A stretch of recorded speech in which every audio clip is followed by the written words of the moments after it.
No. Thank you, sir. I appreciate it.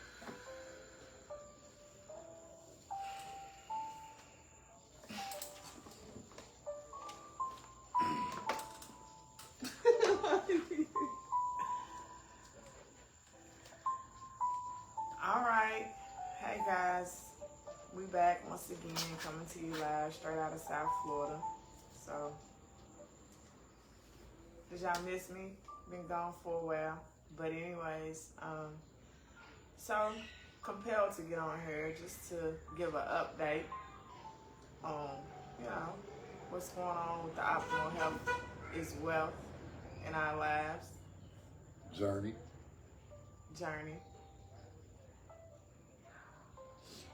Yeah, we looking forward to Hurricane Milton.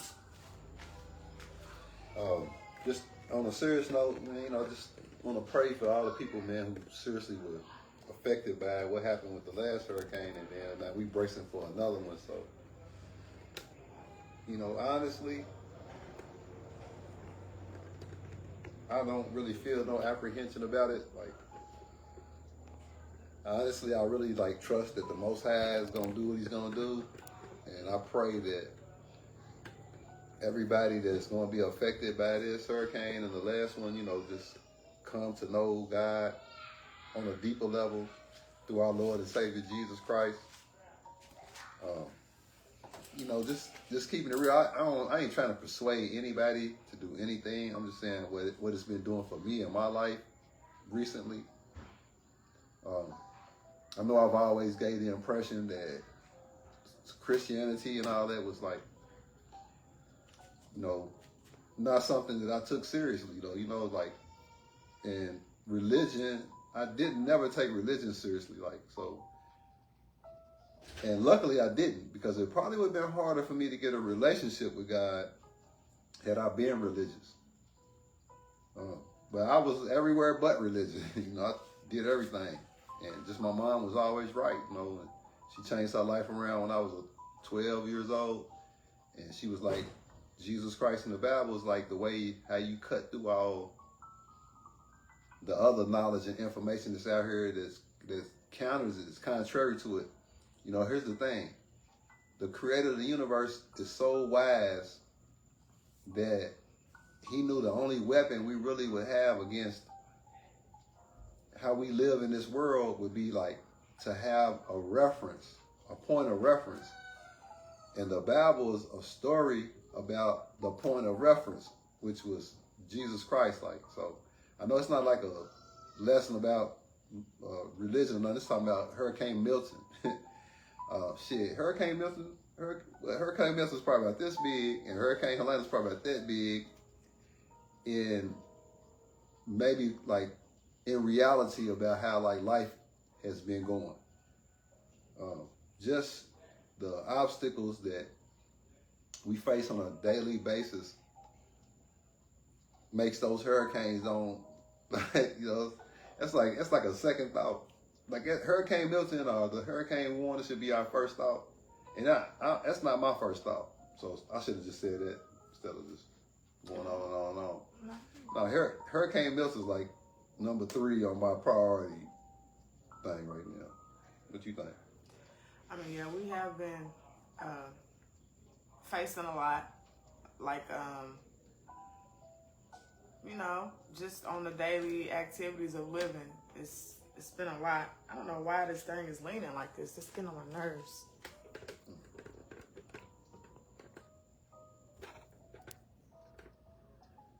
But anyways, I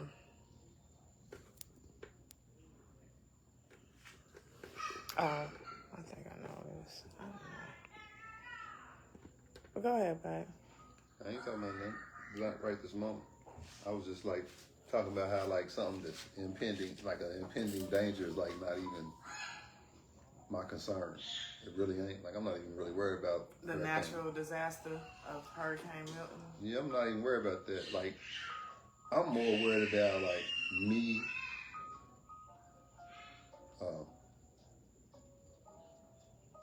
It's just I know for a fact it's a new kingdom here. It's already here, and it's as much as I think I'm smart or intelligent and shit, as much as I've read, lived, and did all this different stuff, it don't really mean anything. like none of that means anything because I'm not able to fix the things that are most important to me. Like, so with me not being able to fix it, that's a pride thing.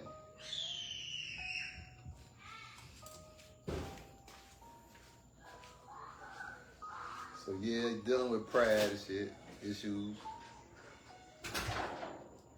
You know, I'm not unrealistic though. The reality of it is like when you're dealing with pride, it's like that's the devil.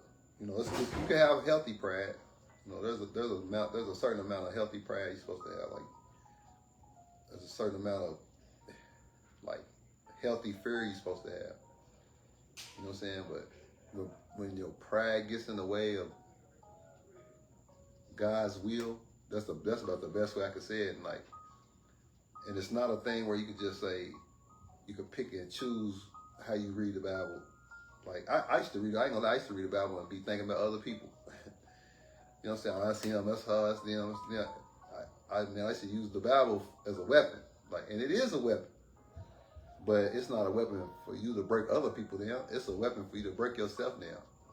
Now that's why I think was gonna do the video, because the video is called "What's Love Got to Do with It?"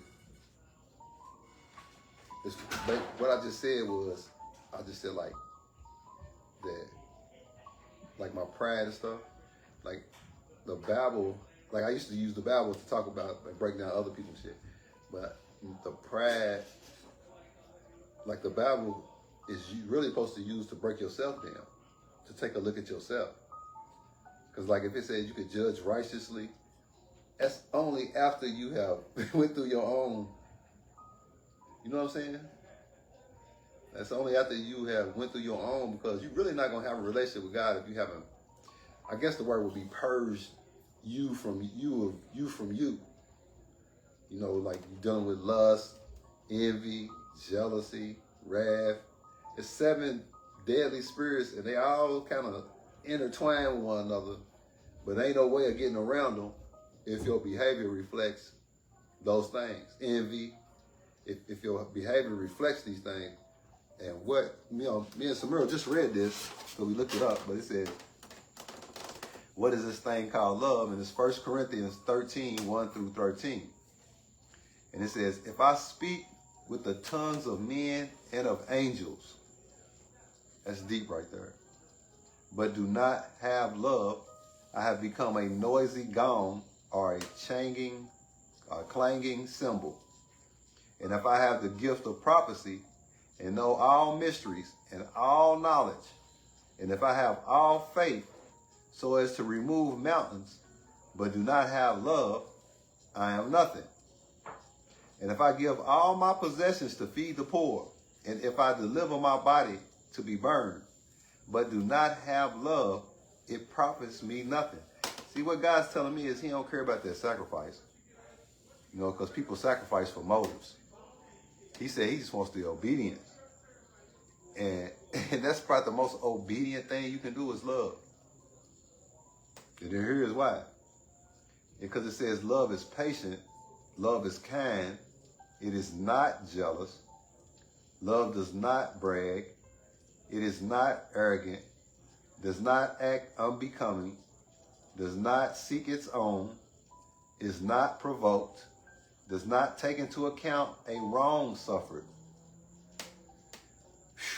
does not rejoice in unrighteousness, but rejoices with the truth, bears all things, believes all things, hopes all things, endures all things. Love never fails. But if there are gifts of prophecy, they will be done away. If there are tongues, they will cease. If there is knowledge, it will be done away. For we know in part, and we prophesy in part. But the perfect comes. But when the perfect comes, the partial will be done away with. And to me, that's what God's saying. He's like, you're not gonna be perfect. I had to come and perfect you. But when the perfect comes, the partial will be done away with. Now, that's cutting like straight between the black and the white. Ain't no gray area. That's cutting straight down the middle. What God was describing is God. God is love. And if you or me, and me specifically, because I ain't going to talk about nobody else, if me specifically, if I can have all this knowledge and give all my possessions away and have all these gifts and have all these things that I've been blessed with, supposedly. But the main thing, like my big mom told me, she said, if you're going to do anything, if you're going to make a mistake, do it for love. You know what I'm saying? I really didn't understand what she meant until now. Like, I understand what she was saying. Because she was saying that no matter what's going on in your life or what it looks like, how we live in or whatever's going on, just know that God is love. If you know that, you can know all the Bible scriptures, but if you don't know that, what good is the Bible? What good is going to church? What good are these things doing unless you're applying it? Now, I'll really be honest, I'm 52 years old, so this is the first time I started going to church and actually, like, first surrendered, like, for real, and then actually, like, applying what I'm learning. Because, like, we taking a spiritual, financial literacy. Yeah, we taking a spiritual financial literacy course, and we also taking a freedom course. And we also taking couple therapy. So that shit was interesting. Ooh, Lord. Yeah, we have a lot of what is it?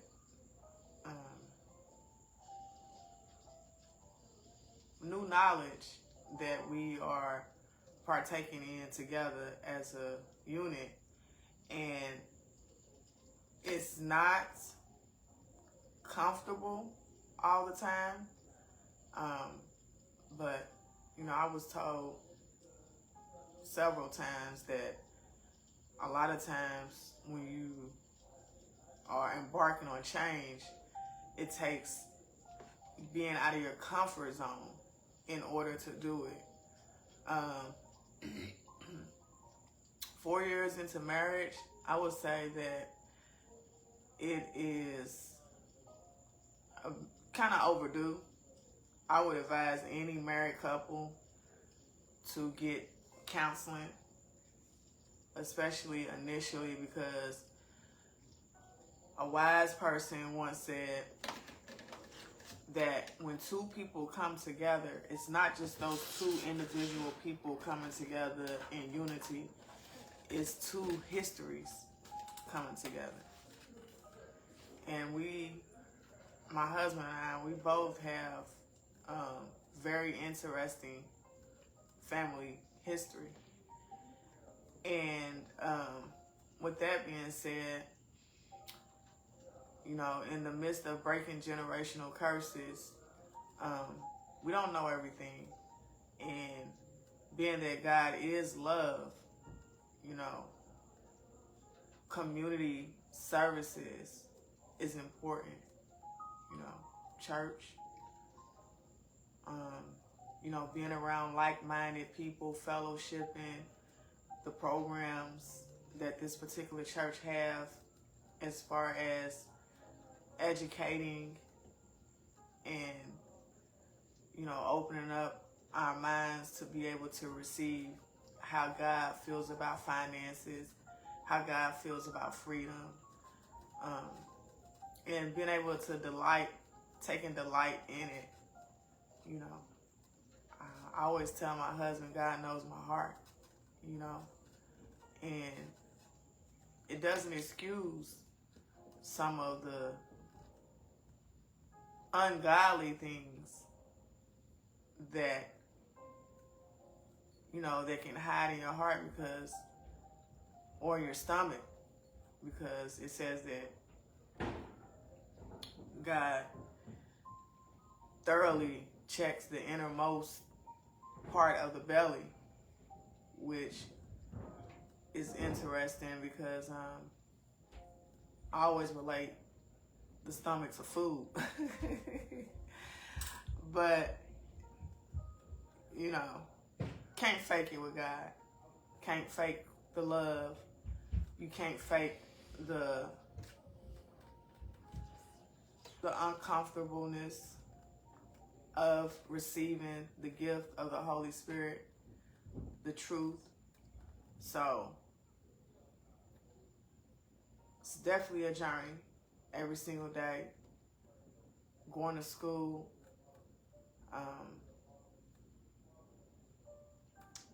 you know, has really been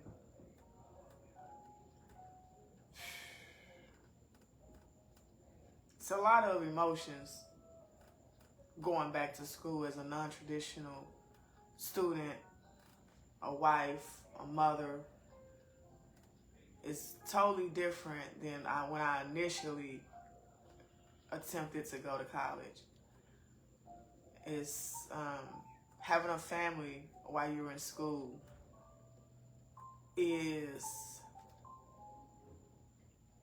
challenging, but it's beautiful because my whole mindset of me being there has meaningful purpose. So God is good. Yeah, he working right now. Wow, I watch God. God is good. You know, let me say this though, so I don't forget. All right. Like, we've been friends for a long time, and I always knew this. I'm not bullshitting. I always knew you were smart. You know what I'm saying?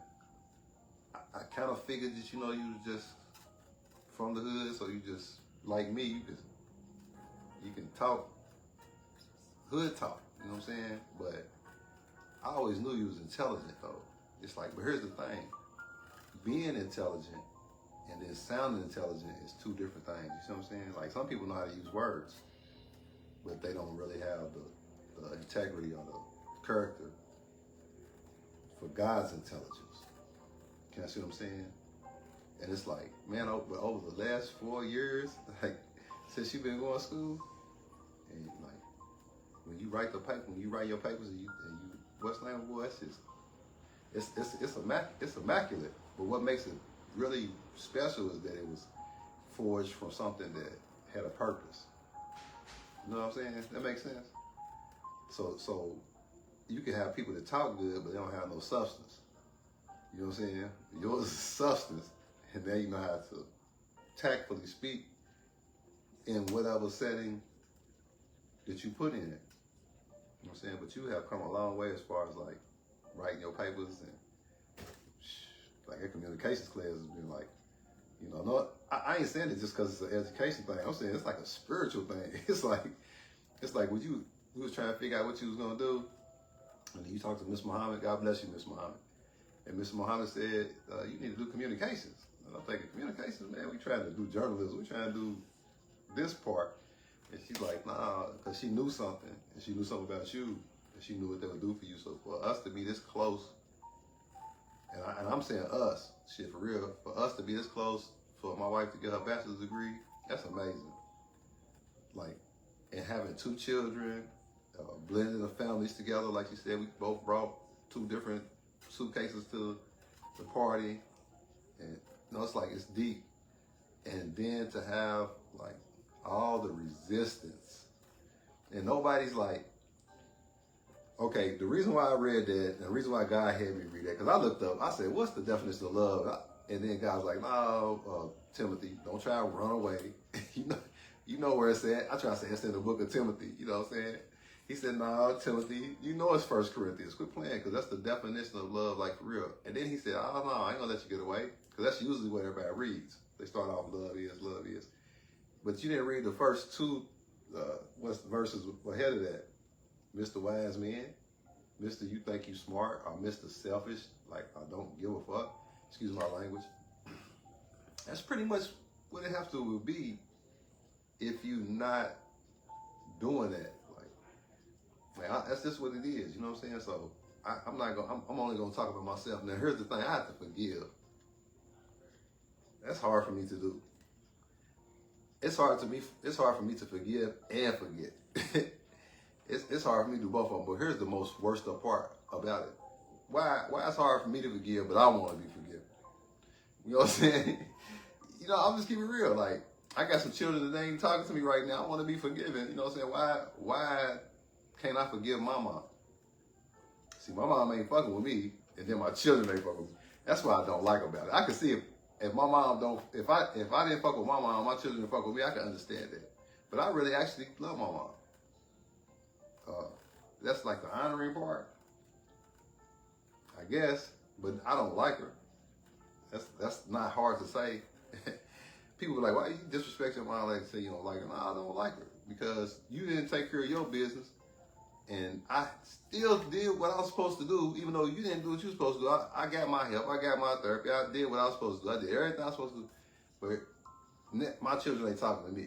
Now, you need to come in and tell the truth. You need to tell the whole truth. My children are grown now. They're not little children no more. They're grown. They have children too.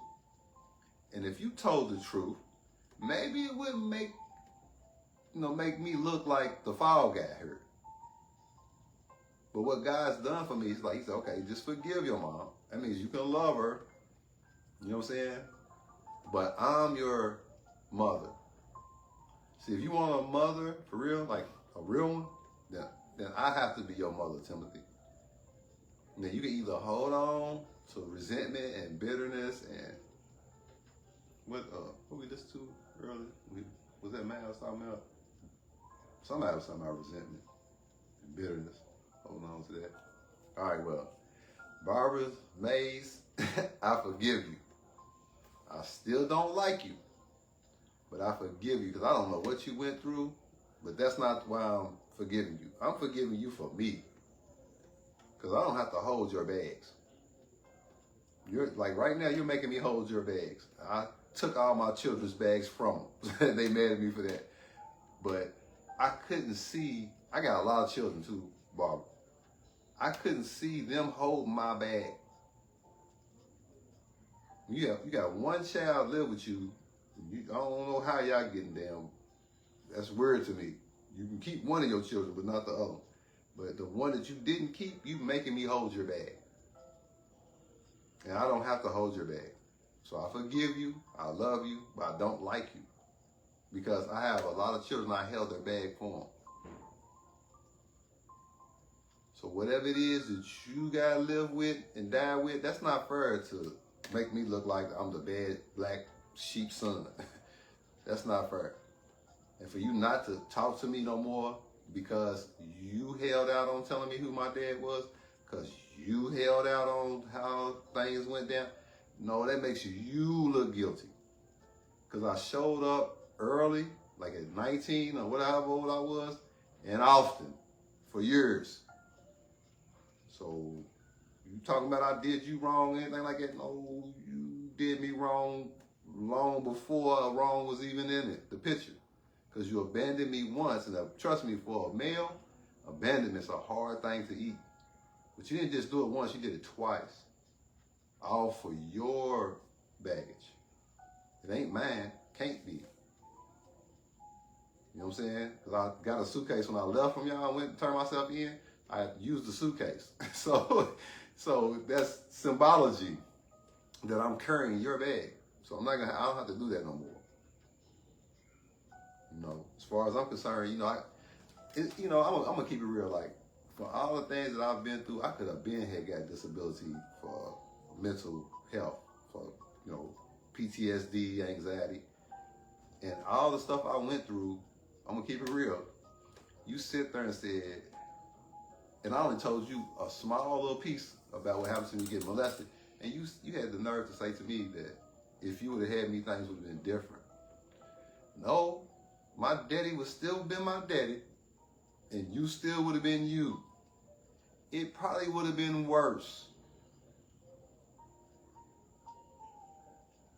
So I'm not upset or mad. I don't want to have no resentment or nothing. I just want to state a fact. The fact is, maybe I wasn't the best parent. That's on me. That's not really all on you, but it's kind of hard to be the best person you can be when you don't know your roots. You don't know nothing about you, don't know nothing about your mom. I met your mom because I happened to be in Florida when she happened to be dying.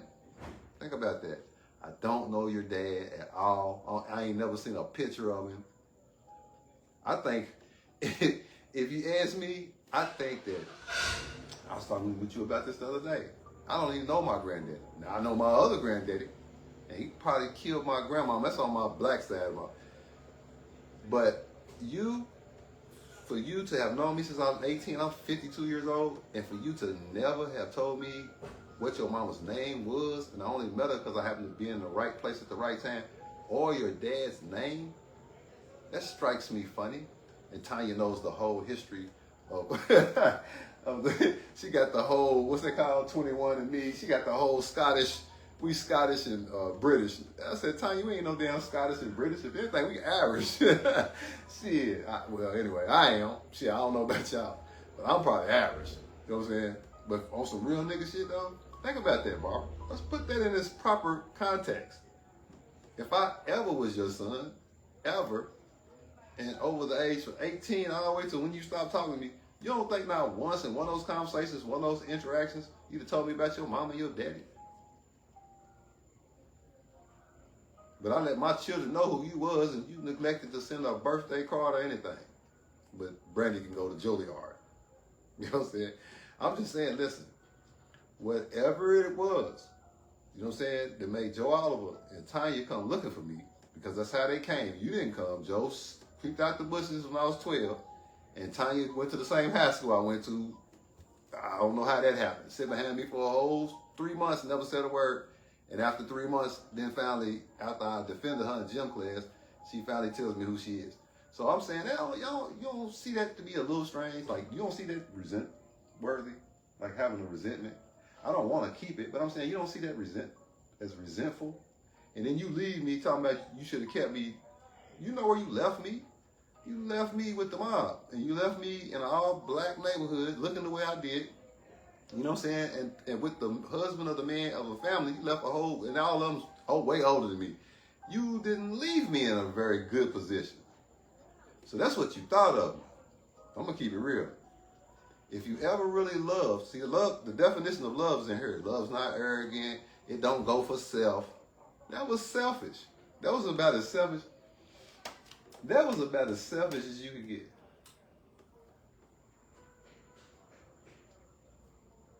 Now, whatever happened to you on the hill, you know what I'm saying, I'm sorry.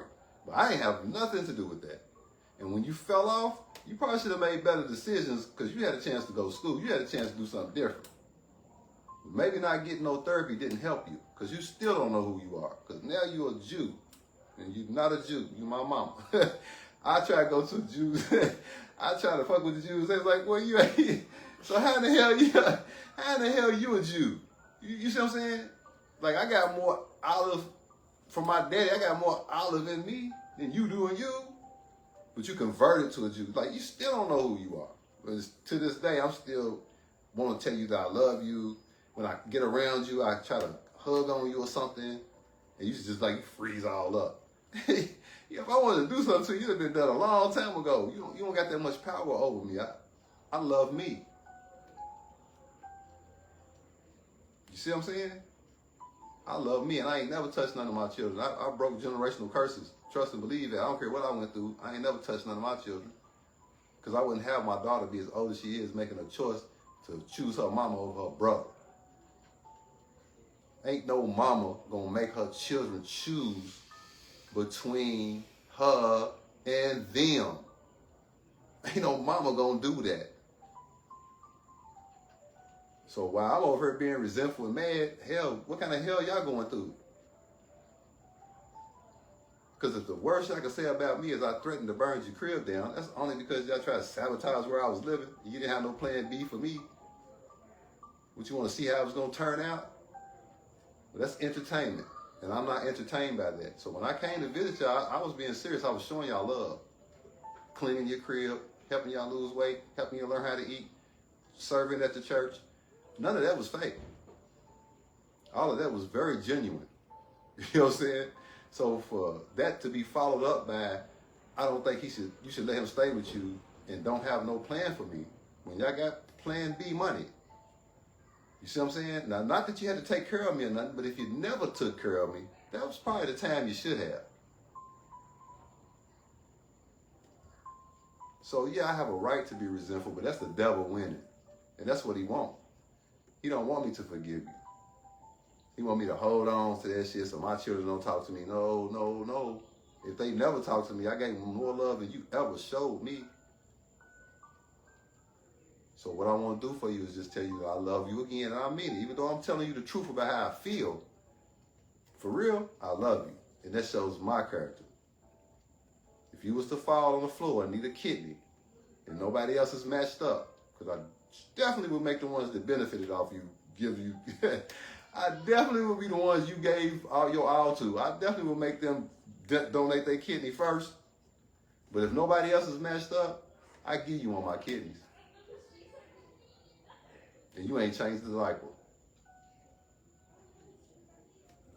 that I know of. And to my family, you could have helped my mom.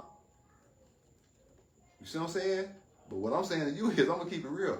My mama was out of it, and you wasn't there. So whatever choices I made, you know what I'm saying? I made them.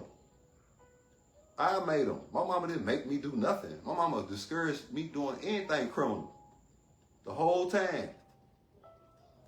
She never encouraged, never supported, never motherfucking gave me an idea that that's what she was going to have me do. She told me I was going to be the president of the United States. You can't do that with a criminal record. So trust me, mom wasn't trying to make me no criminal. What made me a criminal is when she went out of her mind when her sister died. Y'all knew about that. You ain't try to help me.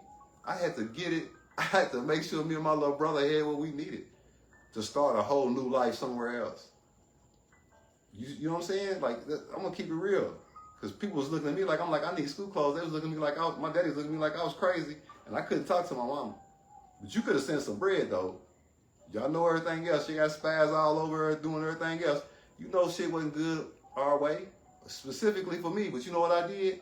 I did what I had to do, and I made sure me and Pepper had what we needed. You know what I'm saying? It's not an excuse. That was a fact. While you gone somewhere with somebody else's husband to watch the baby you got while you work or do whatever you doing, that's not fair. Adopting other people, taking other people into your home. I mean, I'm just saying it's like disrespect. I'm almost kind of questioning, am I your son? You know what I'm saying? That's a damn shame. Well, you can say like daddy's man. Is that her daddy? Is that the daddy? You know what I'm saying? You can say that. But damn, how difficult is it for you? Did they like put an egg in you? Did they like use you for like, what's it called? In vitro fertilization? Did they like put another woman's egg in you? An experiment. Yeah. Yeah. Because I know mothers of sons who've been serial killers and they mama still love them. Still put money on their books. Still come see them. That's my baby. You feel me? So I'm trying to figure out how you don't like my daddy or whatever the hell went down between you and my daddy or whatever, how I look like my daddy or whatever. I'm still trying to figure out how you don't got no love for me. And now my husband's mom, she lives right down the street from us. Okay, it's a coincidence that I moved down here, and you know, my husband come to visit, and his mom, she lives right down the street from us, and we've had 2 children together. Now I've met his mom, and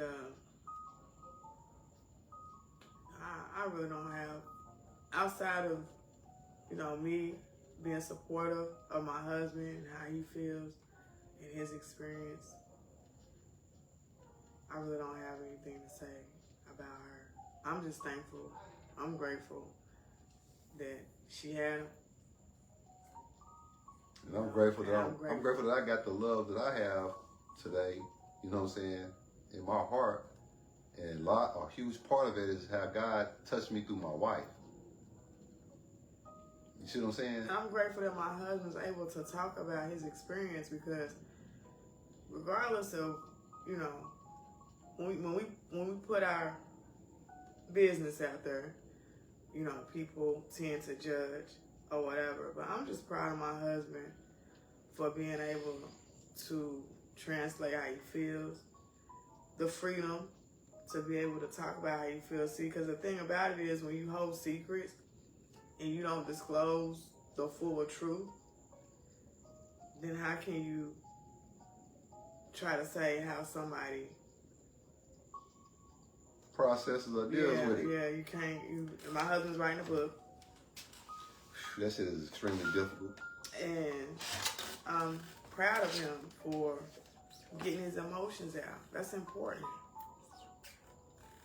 That's important, not just for women, but it's important for men too. Because you'd be surprised how men have to fight battles soundly.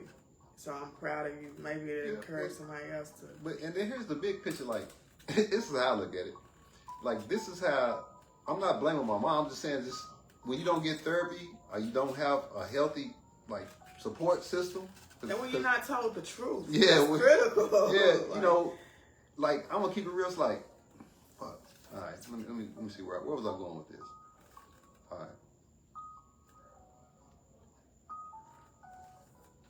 right. When it was all said and done, I never really wanted to meet my mom. I was kind of more interested in meeting my dad, to be honest with you, because I had heard so much shit about my dad, you know what I'm saying? But I ain't heard nothing about my mom. Only thing I knew about my mom was like that her and my mom was friends, and that she left with somebody else's husband. That's the only thing I knew about her. But I had heard about my dad. I heard all kinds of stories about my dad from all kinds of different people. So I kind of really wanted to meet him. I was disappointed when I met him, because I kind of was hoping me and him could sit there and chop it up for a couple hours. This nigga looked at me talking about, I knew you was gonna be just like me. How you know that? You know what I'm saying? He was locked up. Yeah, but I'm just saying, like, bro, what you talking about? If you knew me, you knew I was gonna be just like you. That shit ain't cute. You know what I'm saying? And I wasn't nothing like him. Yeah, I was, but I didn't run.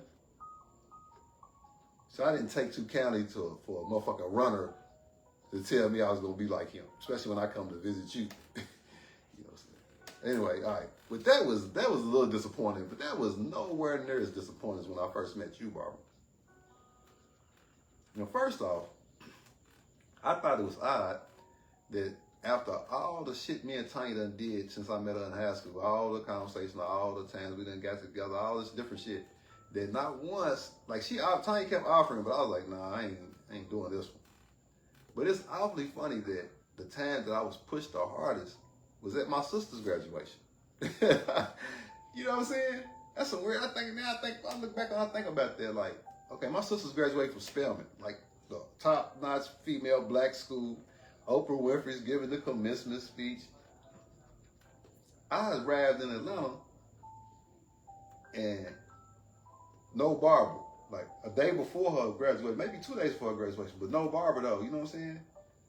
Then right after Tanya's graduation, or right before Tanya's graduation, or after Tanya's graduation, we meet at Applebee's. And I'm saying, why are we doing this on your graduation? Now, at first I'm looking at it, cause I'm not slow, and I got a heart. I was raised by some wise women, so I said, okay, she was using her graduation as the opportunity to get us together, because I imagine what she been going through in her mind, Tanya, without me and her mama getting together, what she done been through. You know what I'm saying? And then when they both tell me that my mom extorted me from you, I can believe that at first. Like she had me for like 3 months before the feds came.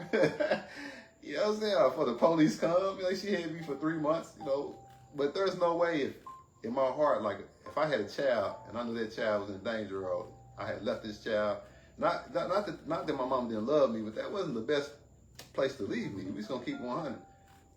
Like, not in my perspective. Like, God's eyes, yeah, but not from like a logical perspective. That wasn't the place to leave me. If anything, not with the children of the man whose husband you took. You know what I'm saying? They was all older. All of them are older than me. I'm talking about like 10 years older than me. The youngest was probably like 7, 8 years, maybe 9 years older than me. Older than me. And it was 6 or 7. It was 6 of them, some shit like that. Why would you do that? Why would you take their husband, leave me there? You feel me?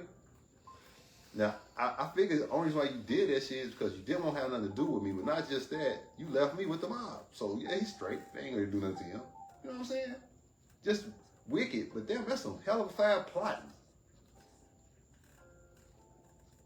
You know what I mean? I'm gonna keep the rest of hell thing plotting. So you got the nerve, the plotter got the nerve to say my mom was the extorter.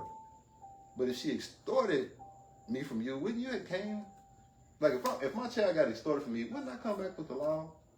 Like once me and the husband I took from somebody else, once we got established at our house, set up, job, all that, now it's time to open up a case, right? Wouldn't you do that for your child? I know I would for mine. Yeah, I'm doing whatever step. If I don't know, I would stumble across it. I know. I'm gonna keep it real. I know I would do that for my children. Yeah, I almost went to jail. I faced 2 prison sentences. The only reason why I paused is because you already said that. Obviously, she wasn't ready for that responsibility. And never wanted it. You know what I'm saying? So my whole thing is I didn't want to meet you either. Here's the thing though, when we meet, she's watching, but when we meet, what are you saying? I said, oh, I thought that was good. But when we meet, you don't fucking hug me. You don't apologize. You don't even got a check. You don't got nothing. But a finger to point. Talking about what I should be doing and how I should be moving. But nothing about how I came into existence. You know, that would have been kind. If you had nothing else to give me, no love, no money, no support, no, not a hug. If you had nothing else to give me, the one thing you could have gave me was the truth. I was fucking 19. You could have gave me the truth. It might have made me so mad that I didn't turn out like my dad. It might have sparked something under me or in me that would have said, okay, I see now that I have to have this relationship with God. You know, eventually you did give me that gift by not telling the truth.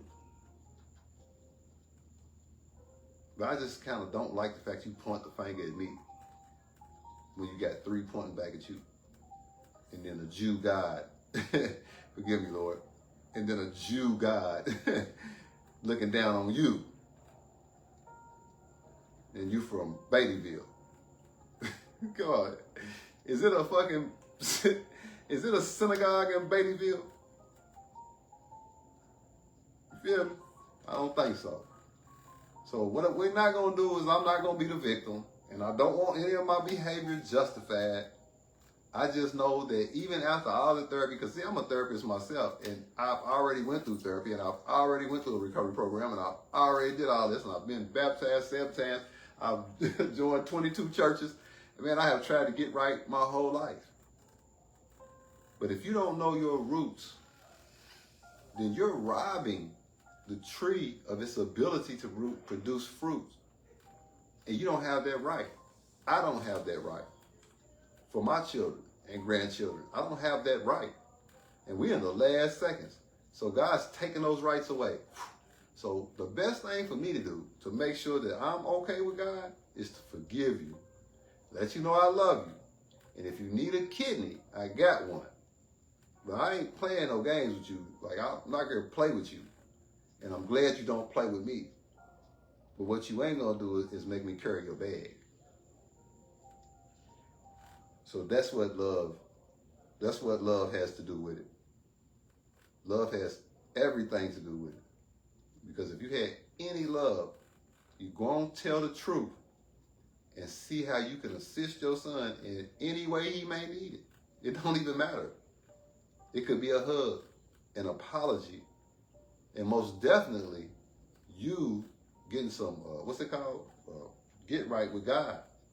Because whatever you serve is not helping you to be loving. That's not love. You know, I know children that cuss their mamas out and their mamas will die for them still to this day. You can call it unhealthy. You can say it goes against God. You can say whatever you want to say. But love is love. You know what I'm saying? So I don't have to feel unloved because you don't love me. God loves me. My wife loves me. And rest assured, if my children don't like me, they love me because I've been there for them. Obedience. I've been there for them. I've been there for them. It's almost like you took Joe Oliver so he could watch Tanya. So if you didn't want to have children, or if you don't have that kind of love, don't play like I'm the fuck up. I'm the black sheep. Don't do all that. Because a child born from a loveless, a heartless mother, shit, I'm lucky to be who I am today. I'm lucky to have worked for the United Nations. I'm lucky to have cut deals with Bill Gates.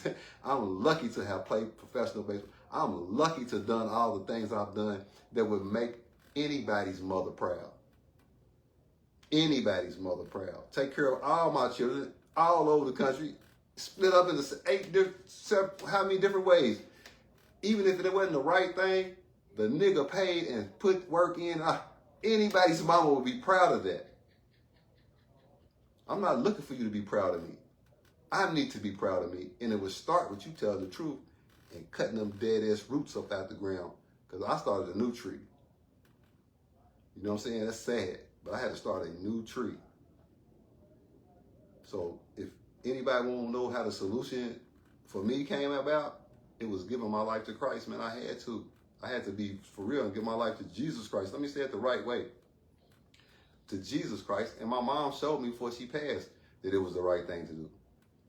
My real mother, the one that loved me and raised me, who told me don't trust you. You know, so that's deep. She saved me from you, basically. And you trying to say she extorted me. She knew you better than anybody else, probably.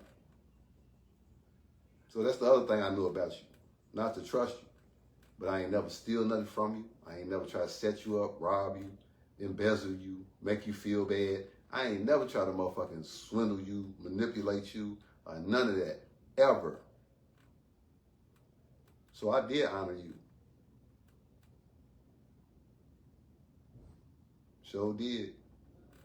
And came and cleaned up for you and try to keep it as real with you as possible till you get your little feelings hurt. Because we was talking about Joe Oliver, me and Colonel. I didn't bring it up. Colonel did. So what we ain't gonna do is act like he wasn't laying in bed with your sister at 60-something years old. Y'all cut up like two little kids because y'all done been through some shit. And listen, I didn't do that. I didn't do whatever happened to you. I didn't do it. I didn't make you meet my daddy. I didn't do that. I didn't introduce you to my mom. But you sure trying to make me pay for it. So my point is this. If you gonna do me this way, do Tanya like that. Let's keep it 1,000. How you have one child that you give the world to and then have another one that you don't care nothing about? So I'm gonna be fair and wise and say you don't care about either one of us. Because that's what King Solomon would have said. He would have said, cut the baby in half. And the real mom would be like, no, give her the baby. I just don't want the baby to die. That's my son. I'd rather him live than be cut in half. Now, you read the Bible, and you damn sure know about King Solomon. So I would look into that, what I just said to you. Salah.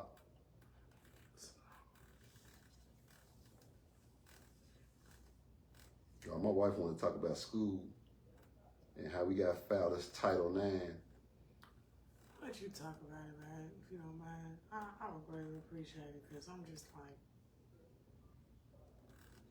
Well, we try and graduate.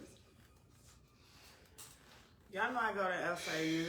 I'm trying to graduate now. Some months ago, if you've been kind of keeping up with the platform, I talked about I got assaulted on campus.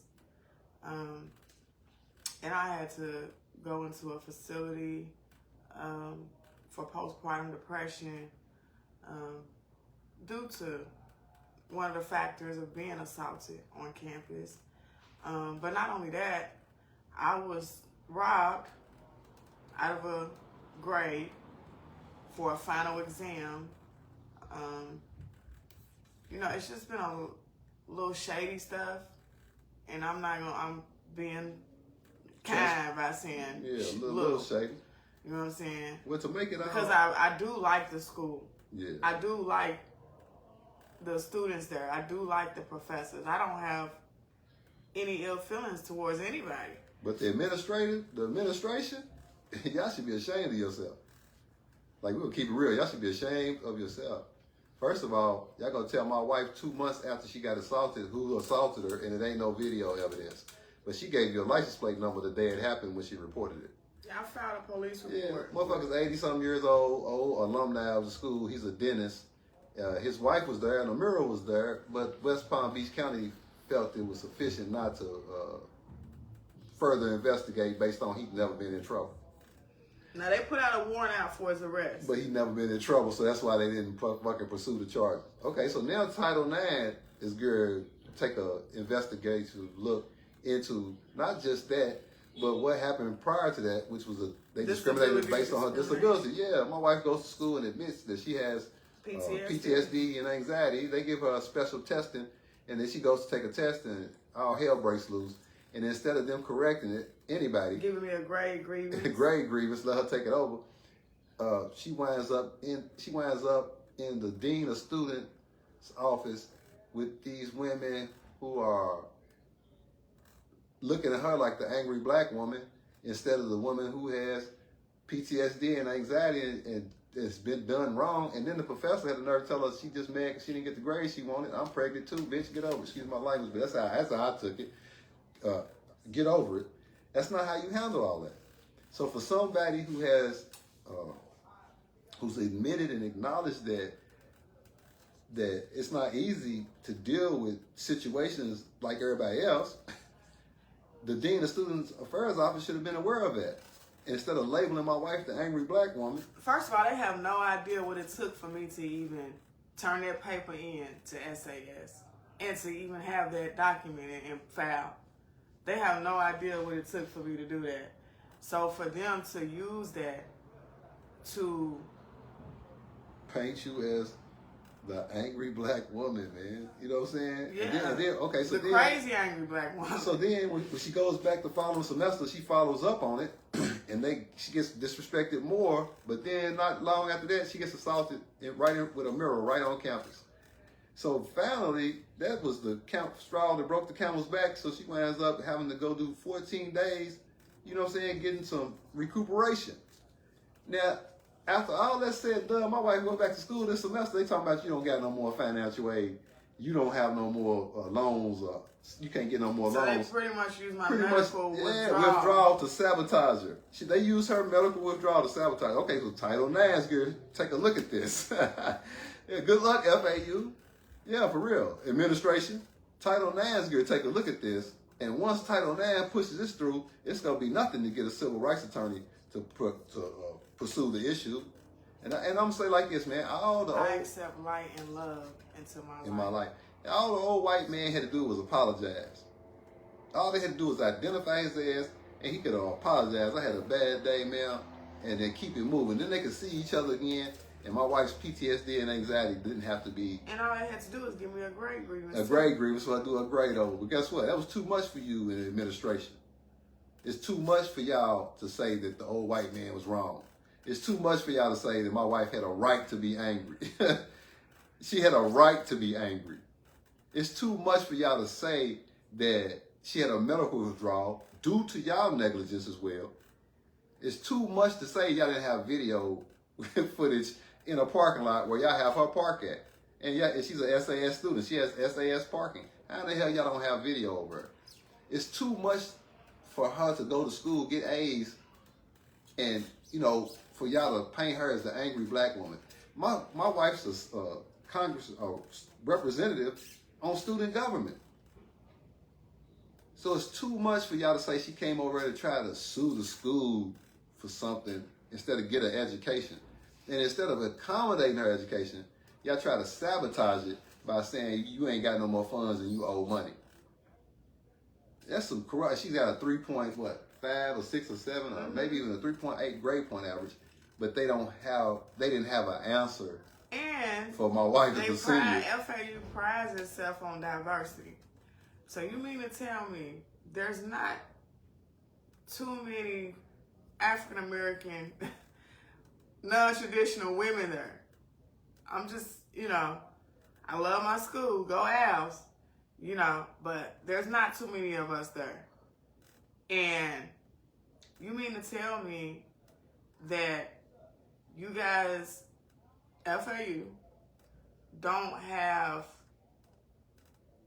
the staff trained enough to promote you guys' mission, that part. If my school prides itself on diversity, there's no way that I've been assaulted and discriminated against my disability and my race. Okay? And you can throw pregnancy in there too, because I think that's a discrimination category as well. And I go and meet with the head of the discrimination department, and the only thing that he can ask me is, what do you want of this situation? What do you want to become of this situation? And, you know, I still have hope in the system, because I don't believe the system is corrupted. I believe the people in the system. There are people in the system who are corrupted. So, but right now it's giving you being problematic. What do you want? When that should have been the question that they should have asked her that when she first started paying the tuition. How much? Like, we should gonna keep it 1,000. She's probably paid down there $60,000 in tuition. You gonna wait till she's a senior and then say she's problematic? you see what I'm saying? It don't even line up. And newsflash, I don't have a record either. And you mean to tell me that the 84-year-old doctor, white Caucasian male's record, who had no problem pushing on a woman in front of her child, him not having a record, you're basically saying he's more valuable than my wife and my daughter. That he's more valuable than my wife and my daughter. That's what you said. And then the Title IX director, you know, no disrespect towards you, bro, but you asked my wife, what does she want out of all this? What is she hoping to get out of this? And they should have asked her that when she first went to FAU. Because we could have took our happy asses to Florida State University. You feel me? I'm going to keep it all the way 1,000. We didn't have to go to FAU. We could have went my wife could have went any school. What's the other one? FI? Florida International University. Yeah. She could have went to Lynn. She could have went to Lynn. She could have transferred and went to Lynn. Like my husband was telling me. I told you, but I'm just saying. But the reality of this whole situation is my wife. God wants me here. Yeah, because he wants to see FAU do the right thing and to make sure and shit don't happen to nobody else. Nobody else. I don't care if they white, green, or blue. And y'all going to compensate us for all the hell we've been through. So what I want you to do, Mr. Discrimination Head Department guy, I want you to train your staff in alignment with your mission, in alignment with your code of ethics, in alignment, okay, to have compassion for each student. Regardless of whether they got a disability or not. Regardless if they have a disability or not. But you know what? Being pregnant is a temporary disability. So perhaps a little bit more compassion, FAU. Yeah, because that makes sense. If y'all didn't have no sympathy for a professor that's pregnant, that's probably why she made the statement to my wife the way she did. Not only was she being mean, but she was treating my wife the way y'all probably treated her. I'm gonna keep it real. Even though she was a professor, y'all probably treated her like shit. So that's what, because it fucked me up when the bitch said the shit to my wife. It fucked me up. Thinking to myself, bitch, you've been in the class you've been my wife's teacher this whole fucking semester. Bitch, you know she got A. When she came to you and told you some shit happened, you should have said you just happy because you didn't get the... Hell yeah, she's not happy. Hell yeah, she ain't happy she got the grade she wanted. There was a difference between getting an A and a B. Yeah, she fucking studied for that motherfucking test. I know I had to help her study for that motherfucker, so fuck that. So for real, yeah, she must have treated her the same way. And it does matter. It matters for scholarship purposes. It matters right now in me transitioning to leap into a career. It matters. It matters. If that's the case, then what does a degree matter for? You see what I'm saying? Why does a degree matter?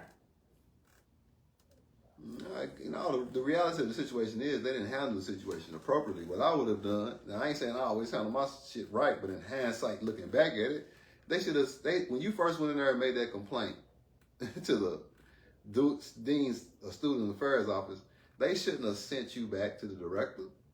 They didn't want to deal with you because you was upset about what happened. They didn't want to deal with you. They said go back and talk to the director over at SAS facilities where you took the test at.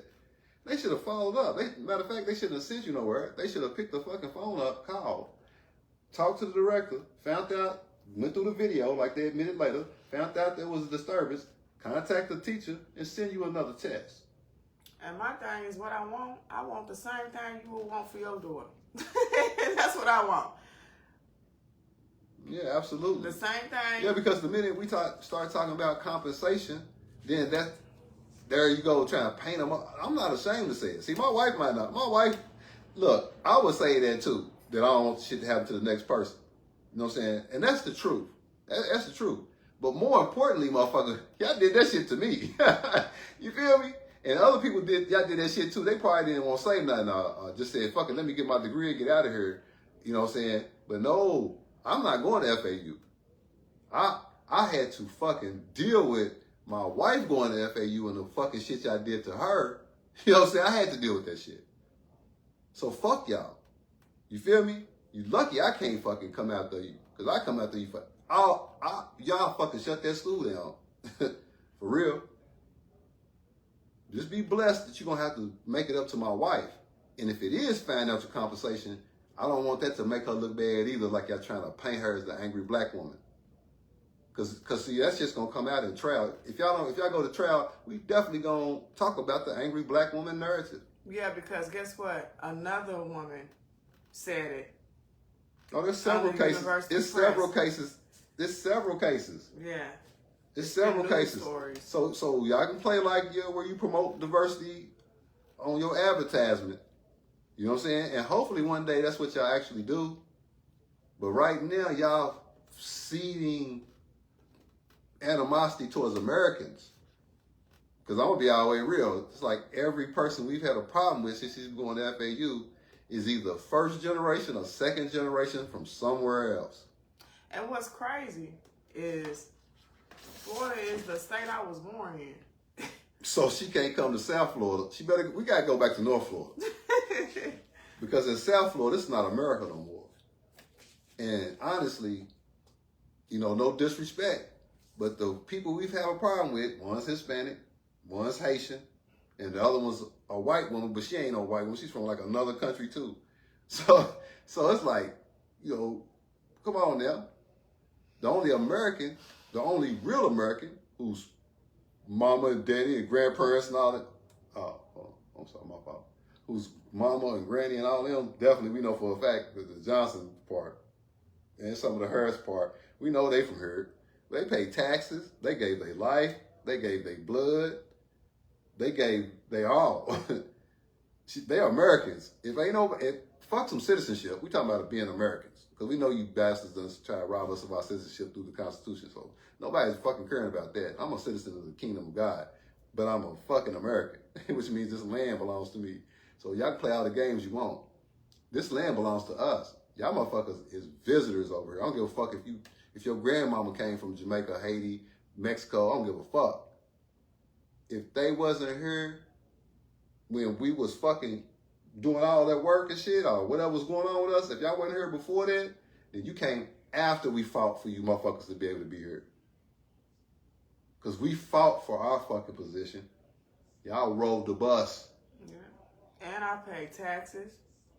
I've So for y'all to call my wife, so for y'all motherfuckers to spin that angry black woman narrative, that the school's trying to stand behind Mr. Murphy, what's his motherfucking name? What's that cracker's name?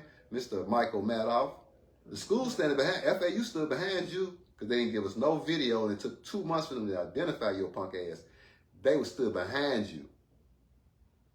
And FAU, you stood behind your staff. So you stand behind them motherfuckers. That's where you stand.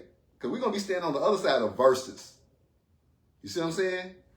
And on the other side of versus is compensation. So, Mr. Director of the NAACP program, Title IX section, nigga, we want some money. So what's what you got talking to about? Do with it? What's love got to do? We want some motherfucking money. We're gonna get compensated for the misappropriation, not only of her education, but her funds. And I want to make sure that it don't happen to nobody else. Yeah. And I want to make sure it don't continue to happen to me in the midst of me still going there. Leave me alone. Yeah. Let me be. Yeah, cause that's some weird ass shit. You a senior, you a fucking a mother. It's harassment. Yeah, you a senior, you a mother, you a non-traditional student, and you a senior, you're gonna graduate. If it is true that she don't have no more financial aid, if it is true she can't get no more loans, y'all should have had a stack of other motherfucking options and donors and all types of other shit to get her ass up out of there. And I'm gonna tell y'all something. I'm gonna tell y'all something. Y'all could have put that shit. I can't really relate to like the Mason Diddy thing. Just using it as a point of reference. I can't really relate to the magnitude of it, but the power, okay, the power play, the narratives, the tentatives, you know what I'm saying? The orchestration of it. See, that's why God gave us a platform. That's why God gave us a voice. I'm telling you, because if I wasn't living in my purpose, anybody else would have quit. Anybody else would have gave up. If I wasn't especially living in when you my go purpose, back and you a motherfucking senior and they telling you owe money and you can't finish your education. What so fucking what I was school going lets to you say become about a senior? Mason Diddy is that Mason made a very interesting, logical point. He said when he was, you know, shooting his thing, like, yeah, woo, woo, this is going on, he's doing this, he's doing that, he looked crazy. He looked irate. He looked a certain type of way. Because you got to understand, these people got money so they can pay, you know, pay people, quiet people, you know, take away voices with resources. Yeah, no, and then here's the main thing. I'm going to keep it real. I'm going to keep it real. I've been in situations. Let me say this real quick and I'm going to shut up. I apologize. I've been in situations, babe, where I still wanted my money. So I didn't say everything I knew. Mm-hmm. Like if somebody said they owe me money or something like that, I wouldn't say everything because then they wasn't going to give me my money for real. Yeah. Like, okay, I'm sorry. So, go ahead. No, I'm just saying I'm making the point that Mace knew more about Puffy than what he told everybody because he didn't say it all because he was still hoping the nigga was going to pay him his money. And he don't want to get... Killed, they already fucking with him. You see, we don't know how they fucking messing with him. Killed, he went to church and everything. He was trying to escape something too. He was escaping the spell. See, that's what you was talking about earlier. See, man, we're gonna keep it real, right? Let's keep it real. That's why my wife wanted to do the video. But I started it off the way we started it off. I started off taking it on the chin. Because it was said to me, why don't he talk about himself? Why is it all about me? And how come he can't show that he's human, that he's flawed, like me? Me. I'm talking about me. I'm talking about, I sit there and talk for 15 minutes about how my mom made me feel. So trust me, I'm fucking human and flawed. If I was a grown-ass spiritual person, I probably would be like, hey, you know, I love you, I forgive you. It kept it moving. But the only way I'm going to heal from this shit is by getting it out. Now, we were talking about, like, the grooming. You know what I'm saying? That's what, I don't want to call him. That's what Sean Combs did to Mace. He groomed him. He stole his energy. Now we ain't gonna say I doubt very seriously if he raped him or all that other shit. I don't he raped him by stealing his energy. He stole his royalties. He stole his craft. He stole his artistry. He stole his persona. He stole that from him, babe. Okay, so that's a point of reference for my wife for what? It's a point of reference of being around people for too long.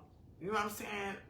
Part of love is standing up. Part of love is telling people the truth. Part of love is accepting your accountability. That's love. That takes love, man. Us getting on here talking about what we're going through, it ain't because we trying to dog them or say we this and they that. No, that's love. Because the silent shit is hate. That's the hate. Shit, the silence is definite. And that silent, look at everybody that's silent now that we seen at the Diddy parties. They quiet is telling. It's telling. Yeah. And here's the thing, like, when I look at that Sean Combs shit, I don't get no joy out of his downfall. You know, I don't get no joy out of no man's downfall. I'm gonna keep it real. I see somebody who was groomed, and this is what I mean. I'm gonna keep it real. I'm gonna keep it simple. His dad was in the game.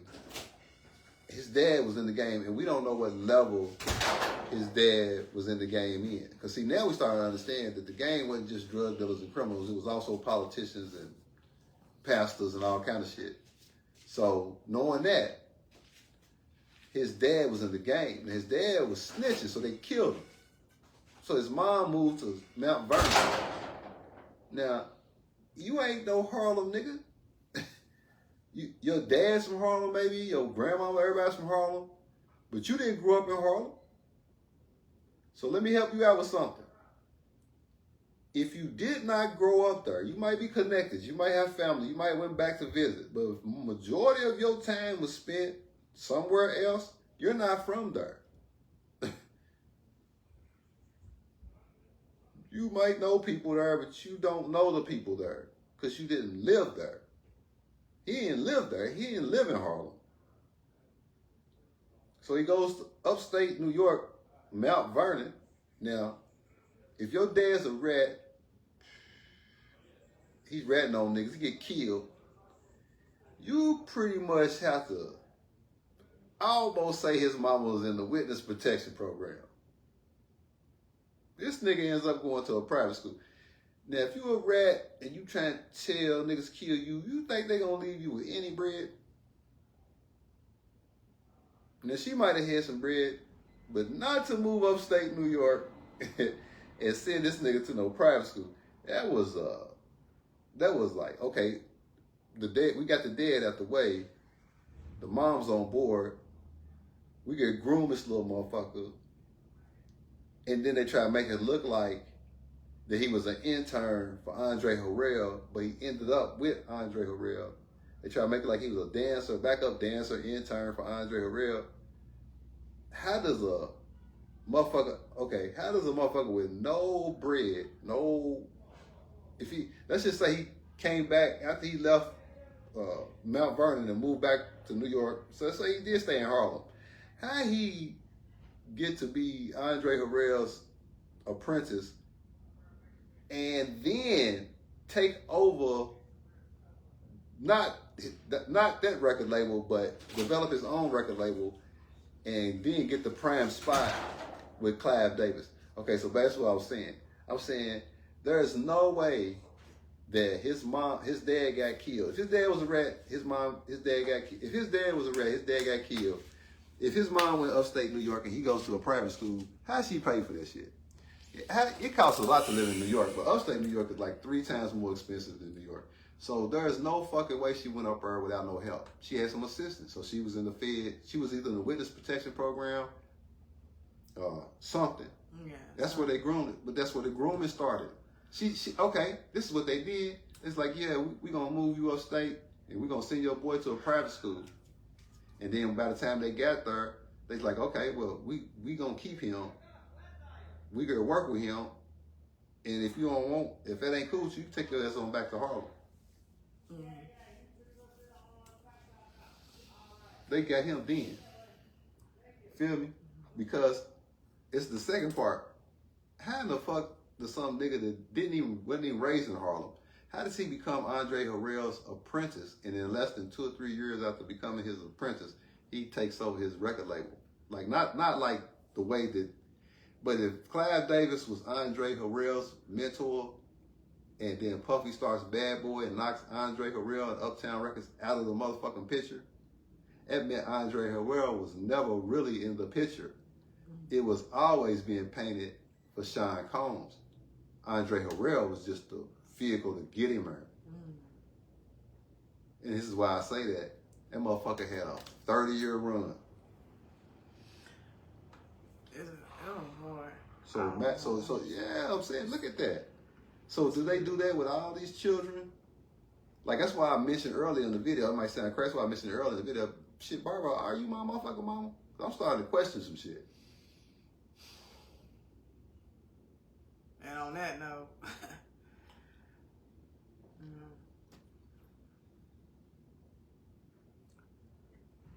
it's hard to cross the bridge. oh shit. I done threw a lie for you at least 3-4 times during this video. Oh yeah. You just get it off your chest if it's true or if it ain't. Well, shit, I don't know if my dad is my dad. I don't know. He's told me that I'm not his daughter. I'm starting to believe it. The way his silence is, and you know, the way our relationship is now and how it's been. I'm just really starting to question. Like, and my dad, I don't know, much like Timothy's mom, you know, I can't really get the full truth of my history. There's questions that I have. I never really kind of felt like I fit in his equation.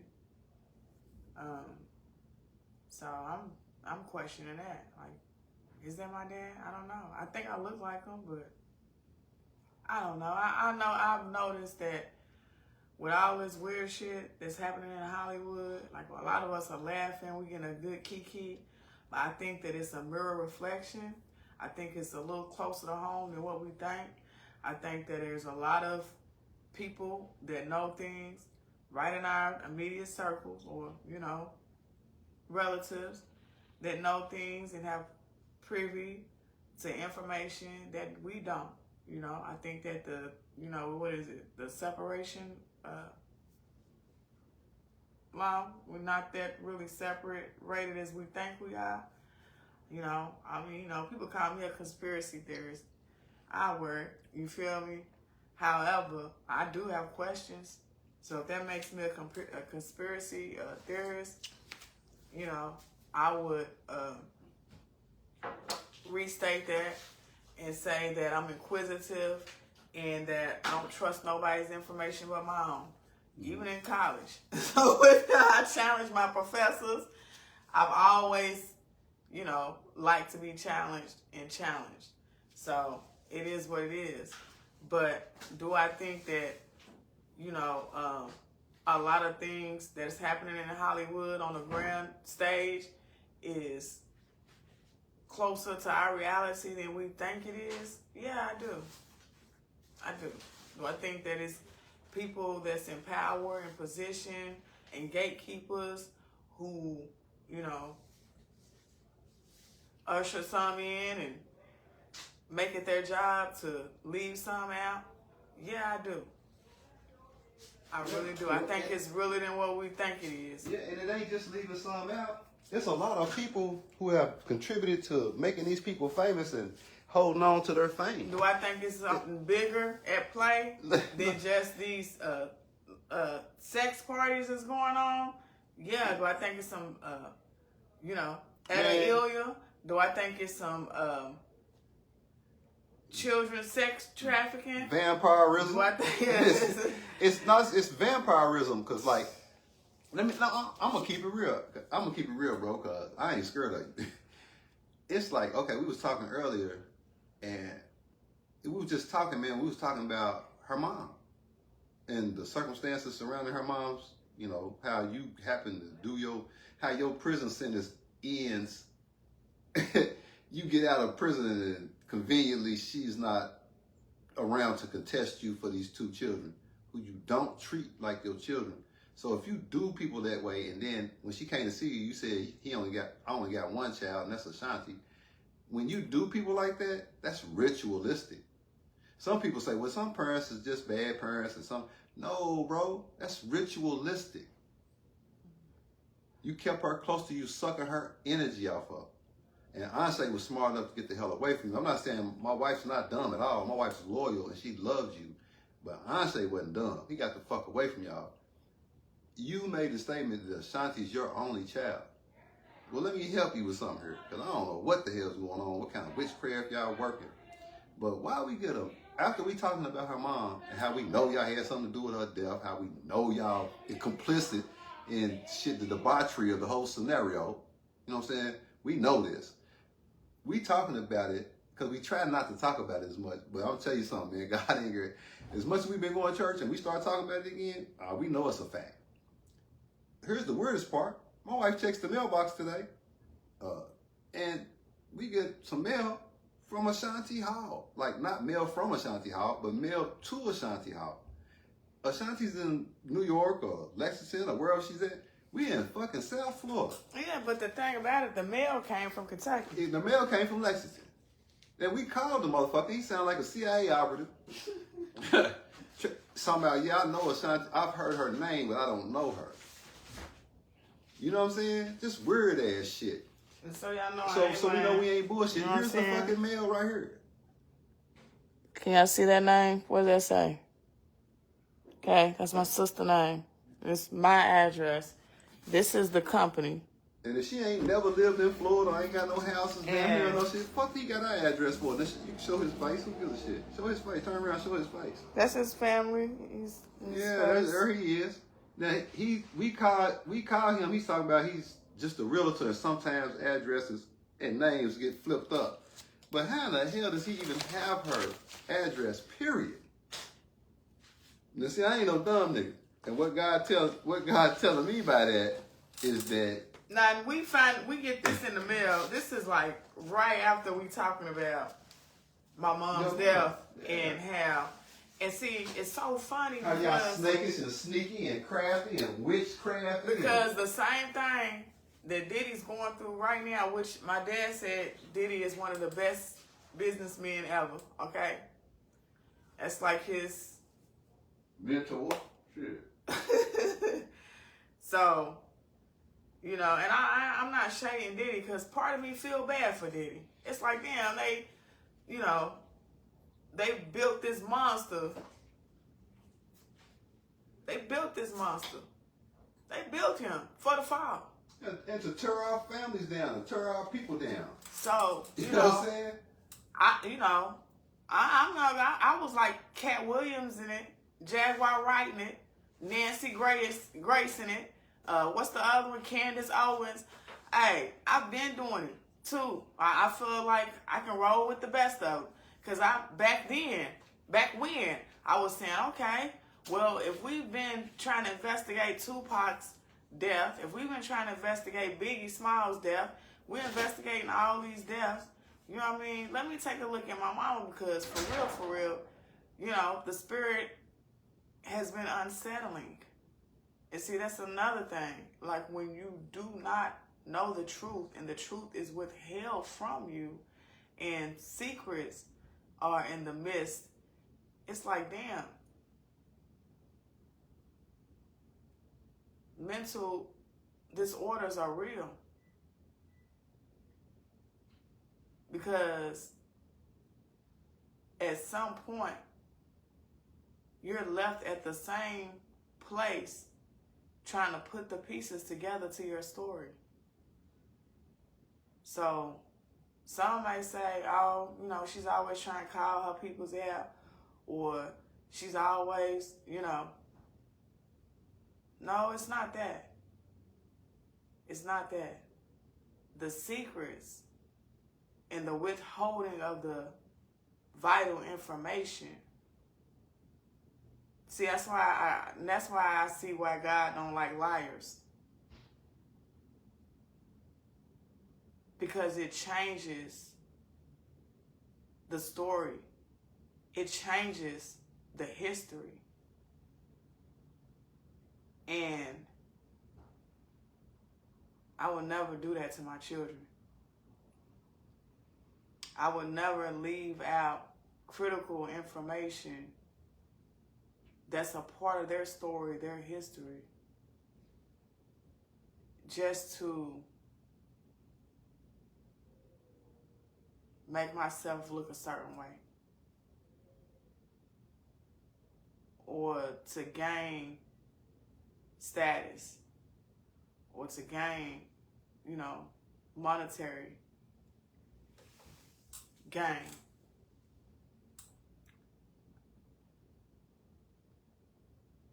So, yeah, I'm still in therapy.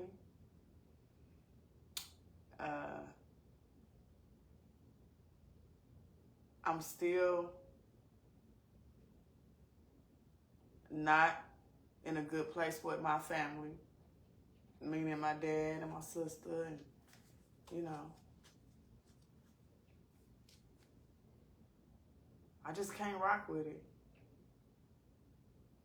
And thus, God must be using me to break generational curses. Because one thing I do have outside of a black card or a private jet, private plane, a house, a mansion, I have integrity. And I have a relationship with the Most High. And as long as I'm in His hands, I know I'm in good hands. I get on here and I provide my testimony in hopes that it'll really help somebody else. Because you never know how your story can inspire or bring clarity or impact somebody else's life. You just never know. And so part of me would be selfish if I didn't expose some of the things that I'm going through, especially as an artist, especially as a communications major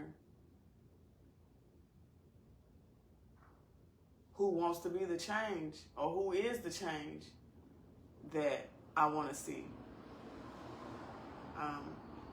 I think it's heroic, however you say it. I think it's honorable, and I think that it's noble to stand up and tell the truth against all odds. A long time ago, I had to come to the realization that God was both my mom and my dad. And so that day when my dad told me I wasn't his daughter, I believed him. I believe him. Because I wouldn't wish this on my enemy. You know what I'm saying? I wouldn't wish this on my worst enemy. Man, shit, my biggest enemy is me. You know? So I don't wish it on nobody else, and I don't wish it on myself. And I don't like liars.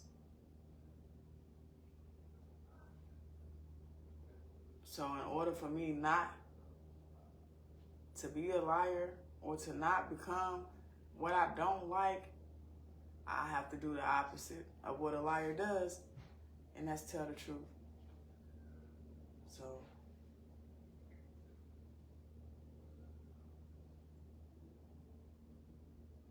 is Frank Howell my dad?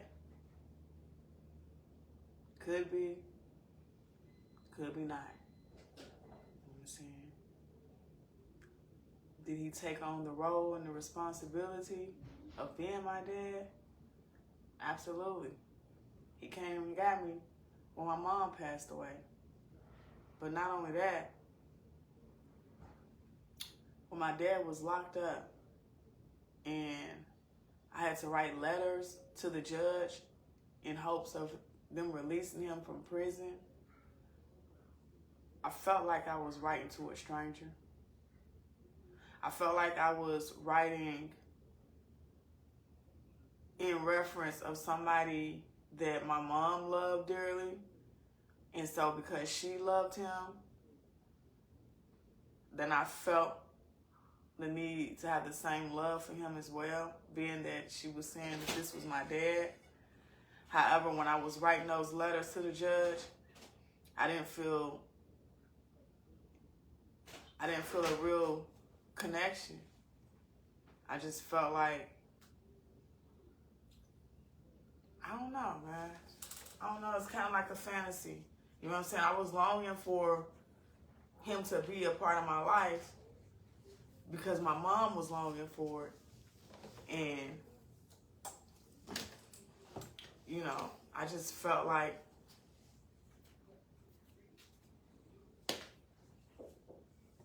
I don't know. I can't even really explain how I felt. Now, mind you, I'm 4 years old, 5 years old, writing letters to a federal judge to get my dad released out of prison. And, you know, once he's getting out of prison, you know, the disrespect. When I look back, hindsight, 2020, the disrespect and the vulnerability of a situation that he left my mom in, and then just to say, well, that was all on your mama. Like, the crazy black woman narrative. Like I said, that narrative, it starts in our community first. That way, it's easier for the people in position or the people in power to run with that narrative because that's the narrative they feed them. So, basically, I guess my narrative was, well, her mama was crazy and black, you know, right? She's got a disability. She's crazy. She's angry. She's bitter because my dad moved on. Whatever the situation may have been. But that's trick no good because my mama left you right in the military with the check. She left. So I don't care how much love she was putting in the air about how much she wanted to be back with you and how she wanted us to reconnect and unite and all this. Her actions, ain't that right, babe? It shows something different. She loved her more. See, that's why I could never believe the ill things you guys tried to put on my mama because I seen her for who she was. I seen the God in my mama, even with the lupus, even as a single black mother, young. My mama was like 19, 20 when she moved back to Florida, broken-hearted. She was about 16 when she left. And here's the thing, she had 2 children. People with lupus die between the age of 19 and 50. You know what I'm saying? If she really had the type of lupus that would have killed her at 28 years old, it surely would have took her out at 19, after she done had 2 babies pretty much as a baby. Pretty much. So while everybody else is shocked about, oh, you know, well, Diddy had children that wasn't, he was claiming children that wasn't necessarily his, and Diddy could have allegedly maybe unalived Kim Porter, the mother of his children, the wife, you know, that I wasn't shocked. See how everybody's shocked?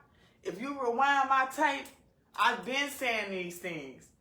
So I know that what they're saying about the Hollywood secrets and stuff, I know it's not far-fetched because I'm dealing with it in my own reality. Pre-Diddy fall. And Diddy is my dad's, you know, he looks up to Diddy as a businessman. Mentor, idol, I don't know what you want to call it. You know what I'm saying? But he's told me several times again, you know, about these people, Diddy, you know, how he looks up to him and how he's an excellent businessman and how Beyonce, I need to have more of Beyonce's work ethic and work like these people and be, well, I never idolized these people. I never looked at Beyonce and said, oh, Beyonce's artistry and her work ethic is way better than mine because she got these millions and billions of dollars. No, I never looked at them like that because I'm an image of the Most High.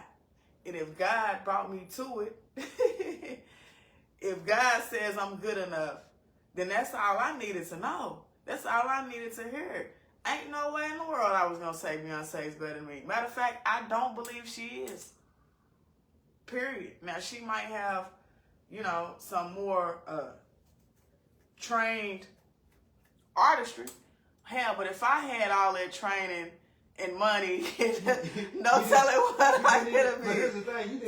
Here's the thing. It didn't require all that. You know what I'm saying? They stopped you from dancing, period. Man. You see what I'm saying? Like, think about that. If they didn't have the money to back you up in that, that's understandable. But it was dancing people all over Lexington. It was dancing clubs all over Lexington. It ain't no way you gonna tell me just because, you know, for whatever reason, that I would take that from y'all. You feel me? Well, the thing about it is they took it before we moved to Lexington. Yeah, I wouldn't do that. But let me tell y'all something. By the time my dad and Shaquita had came and got us, the malls, the Tallahassee Mall, the Governor Square Mall, the malls was calling for us to come and perform for money.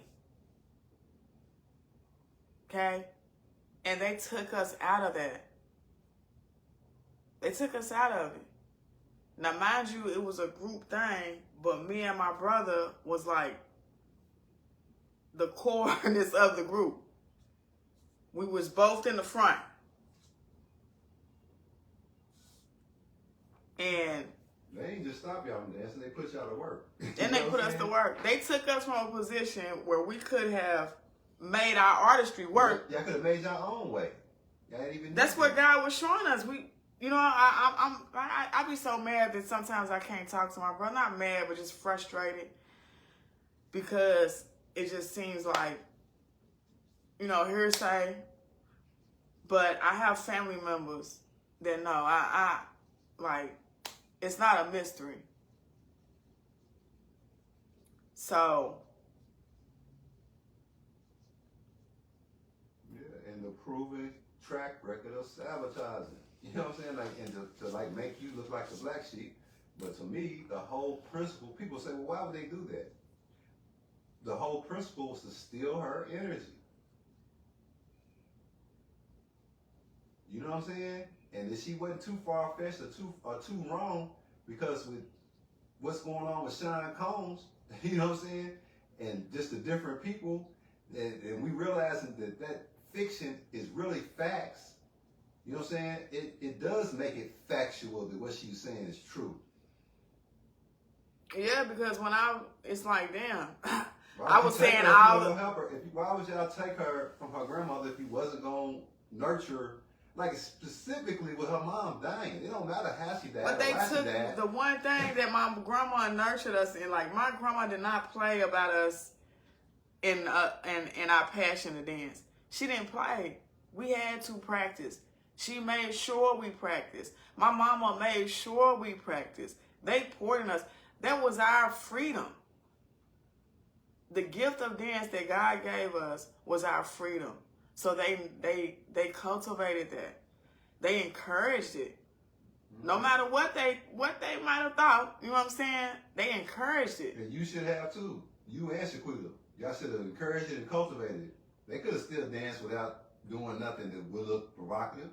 Well, I mean, if they were that good at dancing, Florida dancing, which is provocative, if they was good at dancing at 3 and 4 years old, you didn't have to take them out of dancing, period. No, because that wasn't the only dance we did. My brother did a talent show and did MC Hammer's Dance Baby and tore the roof down.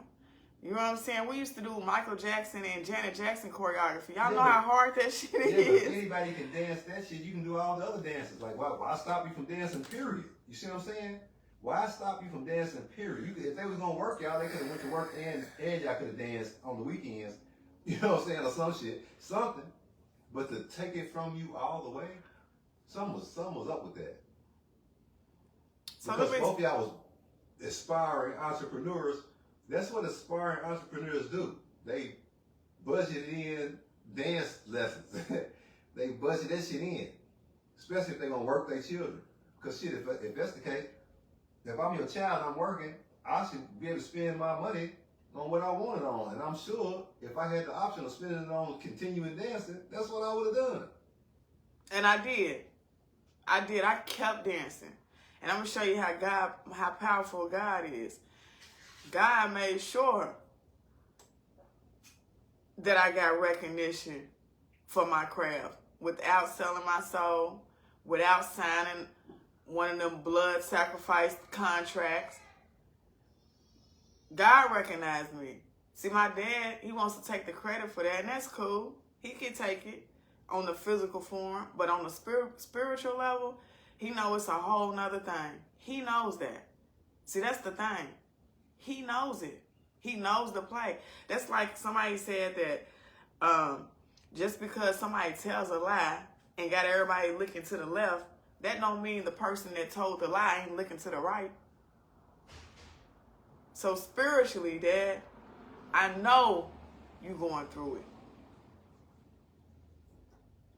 Spiritually, I know you can relate to Diddy. So even if you're not my dad, I'm spiritually connected to you.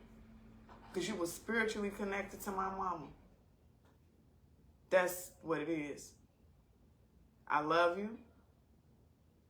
Hell, I forgive you. Even though I don't know what I'm forgiving. I forgive you. Because I want God to forgive me for all the wrongdoing and all the bad decisions that I've made. But you got to hold the suitcase. The truth is the light, and the truth has set me free. Now, I don't know what you're going through. I don't wish anything ill on you. I want you to get the help that you need, because I'm getting the help that I need. And can't no money pay for that. Just like my dad would say, you can't take love to the electric company. You can't take love to the water company. What's love got to do with it? That's what my dad says. My dad says love don't have nothing to do with it because you can't pay for nothing with love. My dad always say that you can't take love to the electric company. You can't take love to pay the rent. And you can't take love to co-sign that Fannie Mae loan. You know what I'm saying, bro? You know, she told you from the heart that what happened to her. And you didn't even have to pay it back. You just needed to co-sign it. You wouldn't even respond to that. You know how hard it was for her to send that to you? And you know how hard it has been for me to suffer in silence and not really be able to talk about how I feel about that? You know what I mean? Before I even sent it, I had to already deal with the fact that you might not respond. You know what I'm saying? But it's one thing to try to prep yourself for something. Then when it happens, you still got to go through the emotions because part of you have hope. And it's like every day that you leave things in the air and you're not willing to be truthful, even though you've beat me to be truthful, I lose a little bit more hope. Don't make me stop loving you. It don't make me not appreciate the values and the things that I've learned from being around you. However, it makes me not want to have those attributes. You know? And I'm like, damn, why I gotta be shameful? Why I gotta be embarrassed? Why I gotta feel neglected? Why I gotta feel abused and used? Like, why? Do you feel like that? Because that's how I feel. And I don't care about nobody saying, well, you're 42 years old now. Like, why are you worried about what your dad's doing if he accepts you and whoop, and him telling the truth? Why does it matter? Why does it matter? It matters. My mental well-being matters. My feelings matter. That's the whole thing. That means that it never should have mattered, right? And if that's the case, you shouldn't have came and got them. You should have protected them and let them stay with their grandmother and paid for them while you pursued your dreams. But for some reason, you drug them along. And you being quiet, it matters. It matters. It matters. So, I don't know. It is what it is. I don't know which one is worse.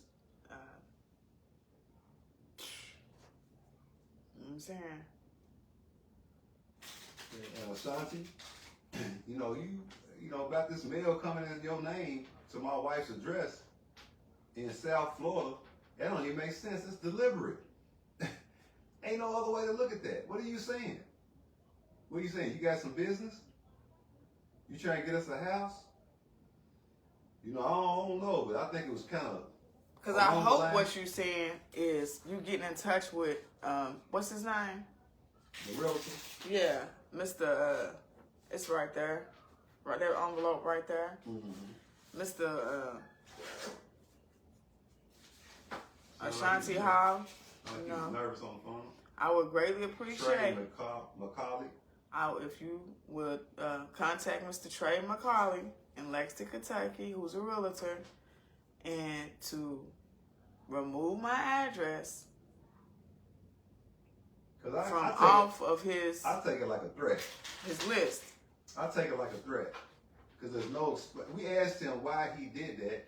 Yeah, we asked him how did he get my address and your name on his list, and I asked him if he knew you. And that's not the first time somebody's contacted me. I've had somebody else contact me, Ashanti, with your information and my phone number. So I don't know what's going on.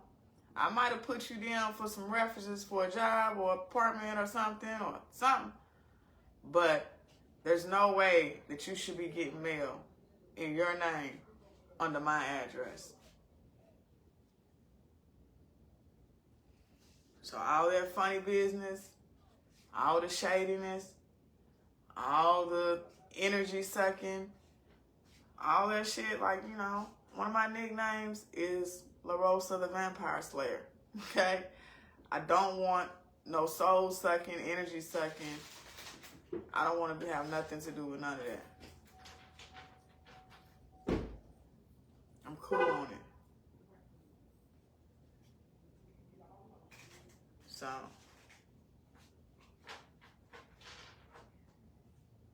I don't really have nothing else to say, man. This video, I know it's been all over the place, but the purpose of this video is love has everything to do with it. I don't have a relationship with my sister because the love ain't there. I don't have a relationship with my dad because the love ain't there. I don't have a relationship with several of my family members because there's no love being served. And when there's no more love being served, then it's time to leave the dinner table. You know what I'm saying? It's time to exit the building. So, I don't like, I don't know what this new family love is about, but I'm not on it. Thank you, Camille. I appreciate it. I hope all is well with you and the family. It's good to see you on here. Appreciate you. But, you know, family ain't what it used to be no more, man. It's just not. And I'm coming to the harsh reality of that. You know, it's like people you thought you knew, you didn't really know. And the people you thought you could trust, you couldn't really trust them. It's hurtful. It's hurtful. You know. So God, what is God doing with all this? Like, you know. Well, I'm gonna say like Cat Williams said, this is the year of truth. It's the year of exposure. God does not like liars. I see that all in the word. God does not like liars. And obviously, family seems to cease once you're married. Tim and your kids are your family now. I understand that, Camille, but why does it have to be like that? I'm just saying, like, why does it have to be like that? But I get what you're saying. And that's the whole thing. However, my family history is important. It's important to know who I am, where I came from, and where my children come from, who they can trust. You know what I'm saying? Because I'm going to be real. If I don't trust you, I wouldn't advise my children to trust you either. And I hate to say it. You feel me? And that goes for daddy, brother, cousin, sister, uncle, whoever. If I don't trust you, then I wouldn't advise my children to trust you. And that's important because these people were once a pillar of a village in my children's life. So that's critical for me. Family ain't always blood either, though. And that's the truth. Because there's a lot of people. So let me say this. If they can't stand with you, they're against you. That's true. But to my family, you know what I'm saying? Shout out to my cousin Chucky. Shout out to my brother-in-law. You know who you are. My husband's brother. Shout out to you. Shout out to St. Paul Apostle Church. Shout out to Calvary Baptist Church. Shout out to Brother Ray. Shout out to who else? A village. The village takes care of this village. Shout out to the family who ain't blood and who is blood. Yeah. Shout out to you. Because for me, that's the kingdom. That's the new kingdom. So shout out to y'all. Seriously. Shout out to everybody who's looked out and who has showed true love, because love does have something to do with it. That was a question. What does love have to do with it? Camille said, shout out to Tim, for real, for real. Shout out to my husband, man. That's man, the fact that we on here together, it tells you everything you need to know. For real, like, it ain't no divide and conquer over here. Like, we really work for God. Husband and wife. My husband, he leads, and he allows me to talk. He allows me to have a voice. He listens to what I have to say. That's critical. And I would advise any woman who's in a relationship to be able to have a voice. Not a voice that nag, but a voice that can intelligently express the way she feels into a way that a husband can understand and feel comfortable being on video, having my back. That means everything. Trust me, anybody that truly knows me knows that I wasn't going to settle for nothing less. And knows that if it wasn't for Timothy Lamont Johnson, Elisar, I probably wouldn't have got married. It's just, it is what it is. I wouldn't have done it. I know that God especially made and created my husband for me, or me for my husband, or however it may be. But really, to keep it all the way real,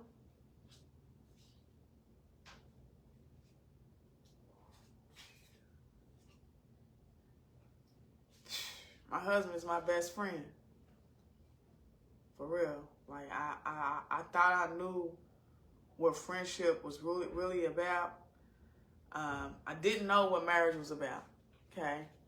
I didn't know fully or understood what being a wife was about. But I don't even know if I really fully understood what being a true friend was about. But I'm just glad that I had a relationship with God that led me to my husband, and vice versa. You know, people say that you're supposed to be half and half equals a whole. Well, I don't believe that. I think two wholes equals a whole. You know what I'm saying? Two wholes equals a fullness. And thank God that throughout us not being perfect, we had relationship, which put us in alignment to be able to not deal with each other, but to love one another. Genuinely. I don't want nothing bad for my husband. I wish him the best in and out my presence. And I'm just thankful that I got somebody who truly loves me with no manipulation, with no, motives. And that just lets me be. I appreciate that. But you know what, though, I'm gonna keep it real. It's like they want to spin the narrative like you just mad because they didn't give you, or they don't give you nothing, or didn't take care of you, or didn't. They want to spin that narrative like you're just mad because you fucked up and you ain't got it like they got it. But it ain't what they gave you or didn't give you that's the telling sign. It's what they did to you.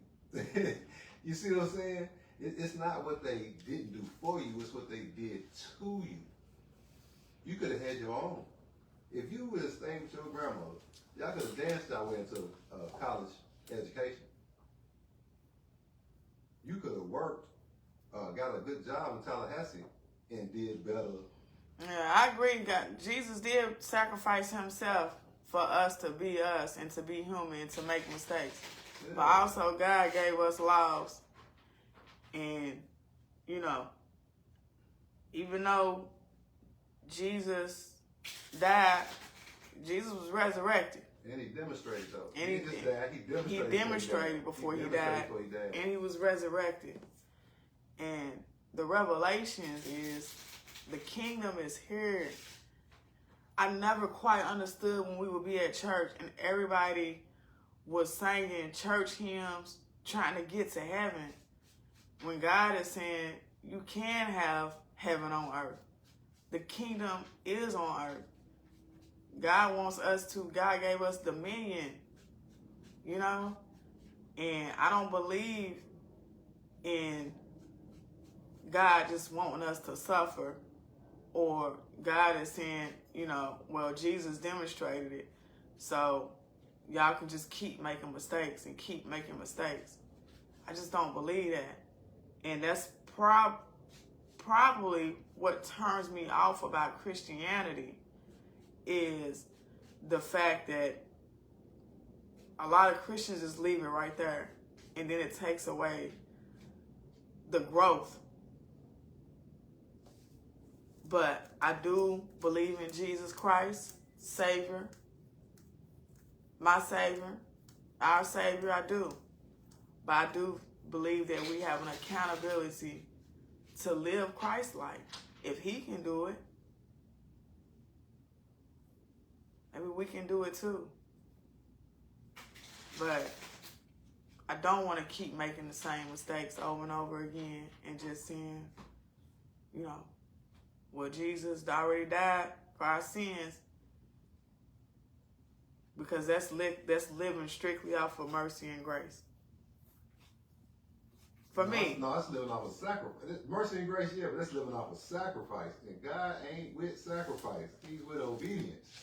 So I'd rather be obedient. And it's hard. It's challenging. But I'm not going to keep waddling in my mistakes and just saying, well, Jesus died for my sins. Because that lets everybody continue to do them. And it's like, what's the purpose of striving for perfection? What's the purpose? And look, it's not it does have a part to it when you tell the truth. It does have a part to it where it burns the flesh. And what I mean is, yeah, might feel temporarily embarrassed.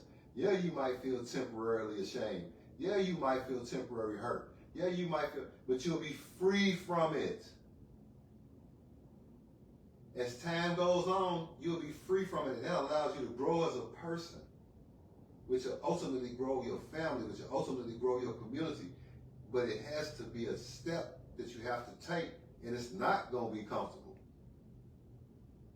But what is a life lived uncomfortable all the time? And the only thing that takes that discomfort away is lust, drugs, making yourself feel better than somebody else.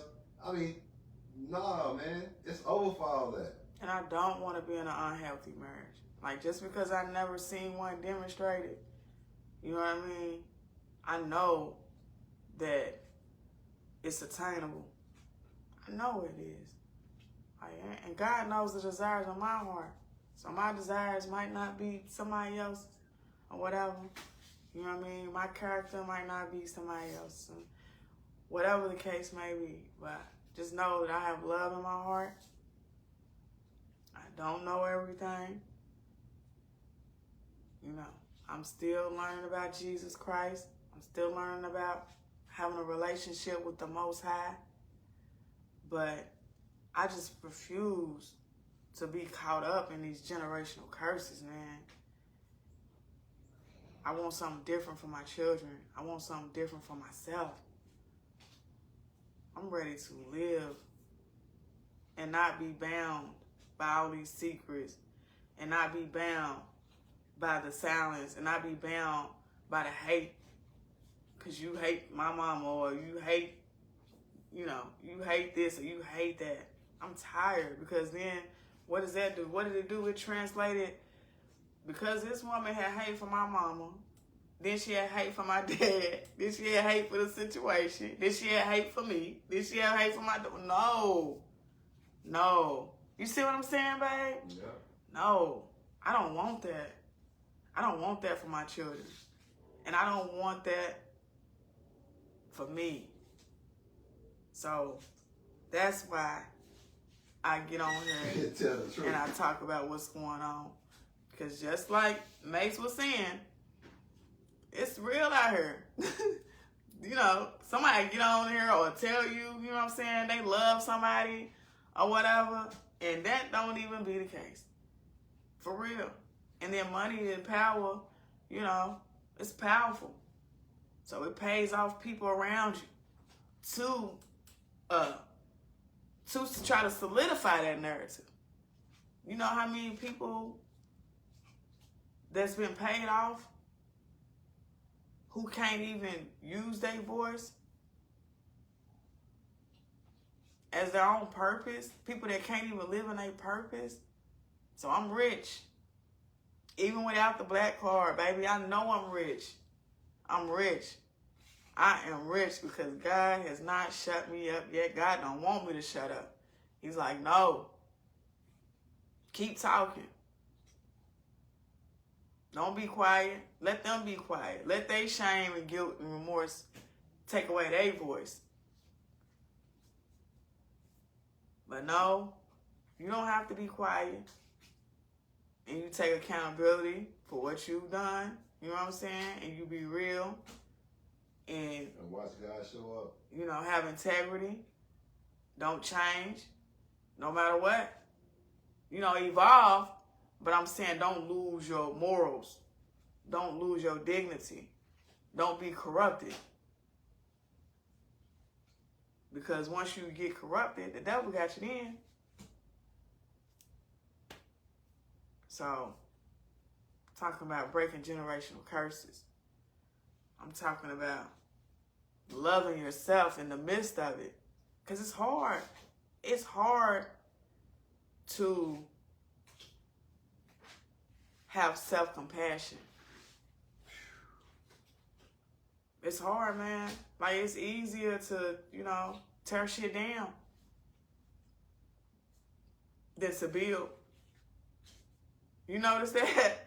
It's easier to tear shit down.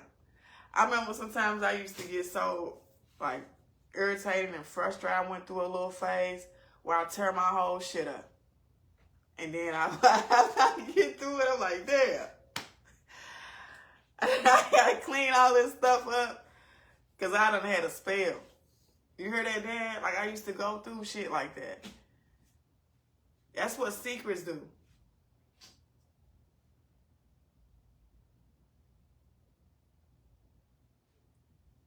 is holding my peace in bondage.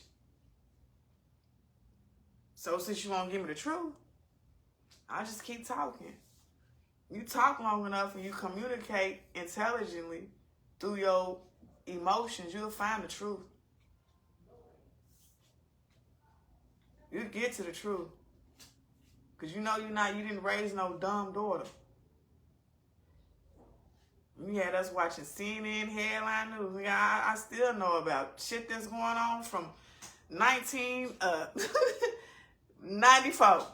Some of the same shit is going on. Some of the same wars in Israel, NAFTA, the trade. There's some of the same shit is going on. You know what I mean? So, I don't want to work for the devil. And I don't work for the devil. Never have and never will. And it ain't going to be by default either. She's not going to be working for the devil by default.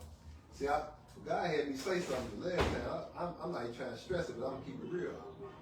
How dirty can y'all be to make her pay for y'all sins with y'all, but she don't get to get a black card? Everybody else gets to go live their dreams and all blah, blah, blah. But until she married me, she was tied to y'all. And I know for a fact, because I got enough on my side for us to deal with without never having to think about y'all no more. Like, we spent most of this time dealing with y'all. If we just had to deal with my shit, y'all would have never heard nothing from us. Yeah, that part.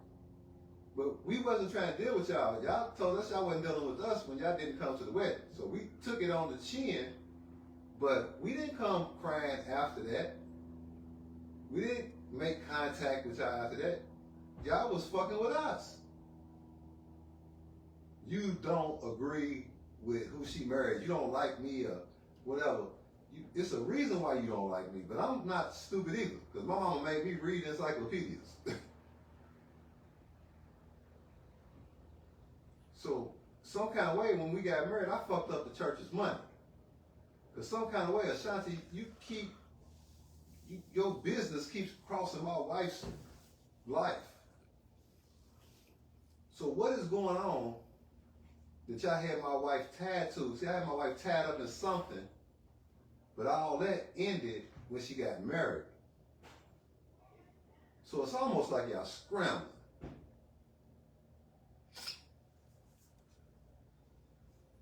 So,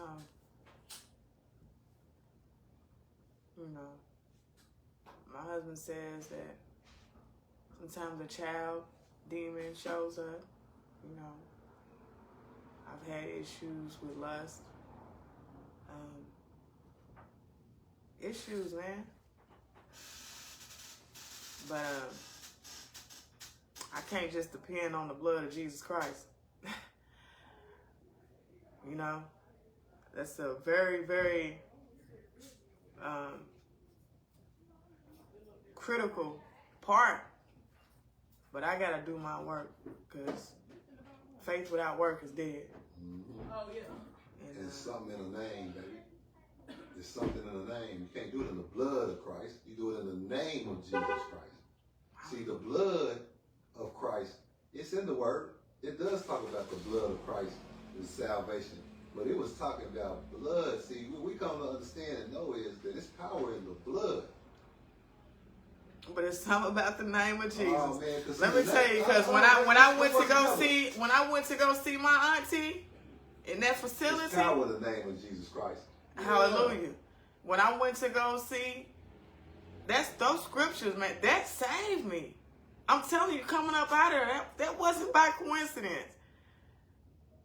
I already know, man. It saved me. I already know. And that is real. See, I don't like using it to tear people down. Like, yeah, it is a weapon, you know what I'm saying? But it's an armor. And so when I used that was out of genuineness.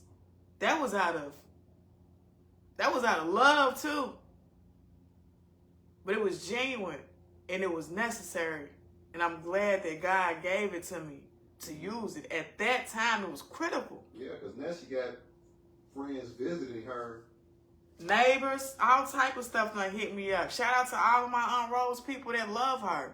All of her friends, her family, sisters, brothers, long, you know what I mean? Like she got way more love than what's being presented.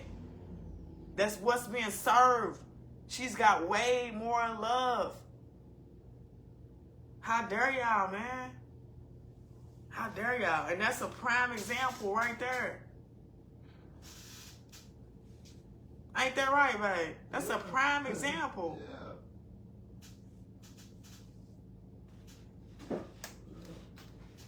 So God has used me to speak up for a reason. So all that wrongdoing, all my obstacles, all the accountability that I've had to take, it's been worth it. Because God used me still to help me and other people. And that's what they mad about. They don't dislike me. They mad because me and you helped each other have a closer relationship, a more closer relationship with God, so that they're not able to use us no more. You feel me? Like, that's why my mom don't want me around, huh? Because she can't use me. And it's sad, but she's using my sister. And I get, you know, Yeah, Camille, I get what you're saying about Jesus, you know what I mean? But you got to understand where I'm coming from. These same people that use Jesus' name has used it to divide and conquer. Yeah, because it's power in the blood. See, the power's in the name, but the secret's in the blood. See, here's the thing. The bloodlines, there's bloodlines that play here. And that's what my Aunt Aisha keeps saying. And Don't you forget get- about the blood. And you get righteous bloodlines mixed with wicked bloodlines. And it's all mixed up now. The wicked bloodlines and the righteous bloodlines are all mixed up. So you have the ability within you to be God-like or Satan-like. And I'm going to tell y'all Christ-like something or Satan-like. about these words. I'm a communications major. But communications ain't about the words. It's a little about the words, but primarily it's the nonverbal. That part. The When that being words. said, it's what's not said that speaks more than what's being said. So a lot of times I don't even have no words. I don't even have the words to say a lot of times. Especially in the days of where we live in, there's so many different languages you can speak. I don't even have the words no more. My communications is in my faith and my works and in my testimony.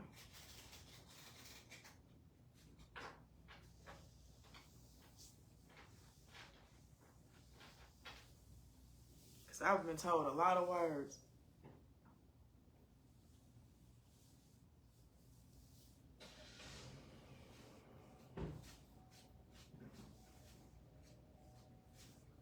And they're binding, you know what I mean? They're spell casting.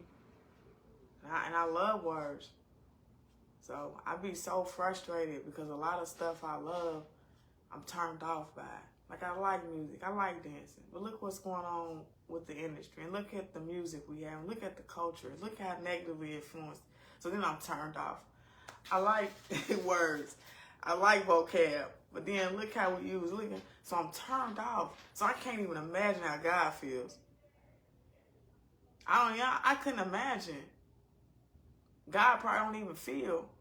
For real, because words are so, you know, I'm saying I don't know. But what I'm saying is, no wonder why God's like, no, what's in your heart? What's your faith like? What's your works given? Like, God is so interested in so many other things. And I know power is power in prayer. It's a petition. But for you to even be heard, for that petition to be even heard, what does it take? For one, you need to be a citizen. You know what I'm saying? And second, it needs to be some love. Yeah. So the only way you get to be a citizen is you gotta ask for, you gotta repent and get baptized, man. You have to. You feel me? That's not religion. That ain't. It's just a testimony. It's a living symbol of making heaven and earth come together. Church is supposed to be the headquarter between heaven and earth. You know? And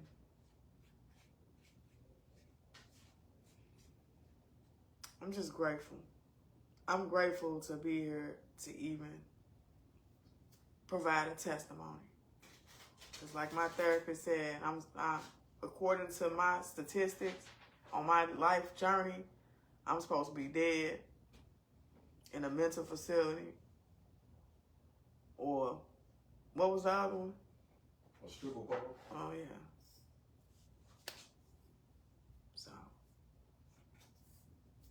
I'm here for a reason, and I'm grateful, and I got love with the testimony.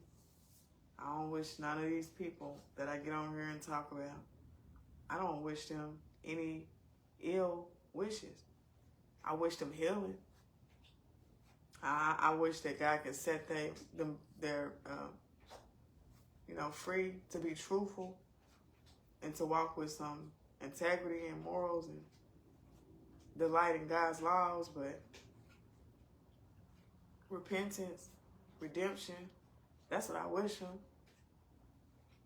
But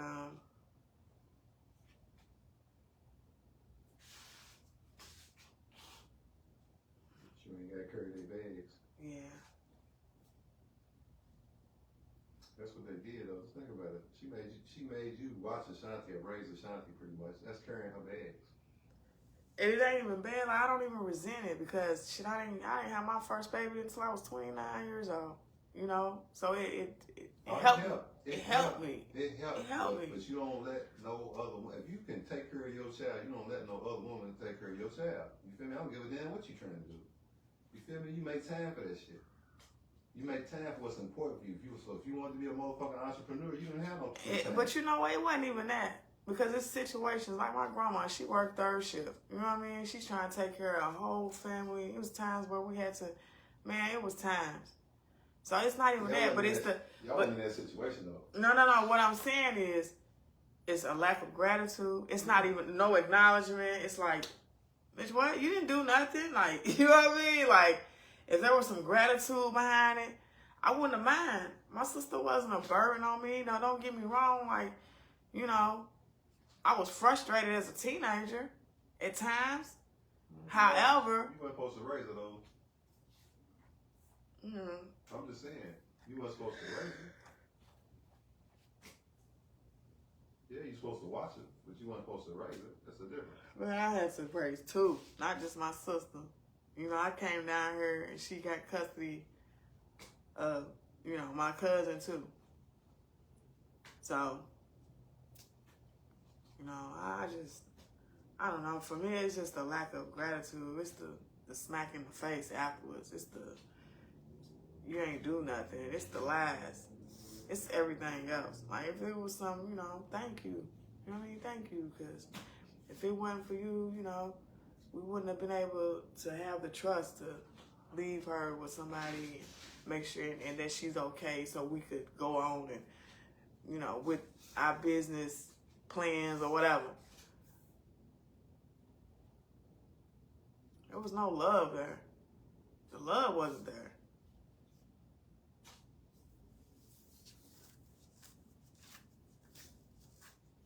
The words was there, like, I love you.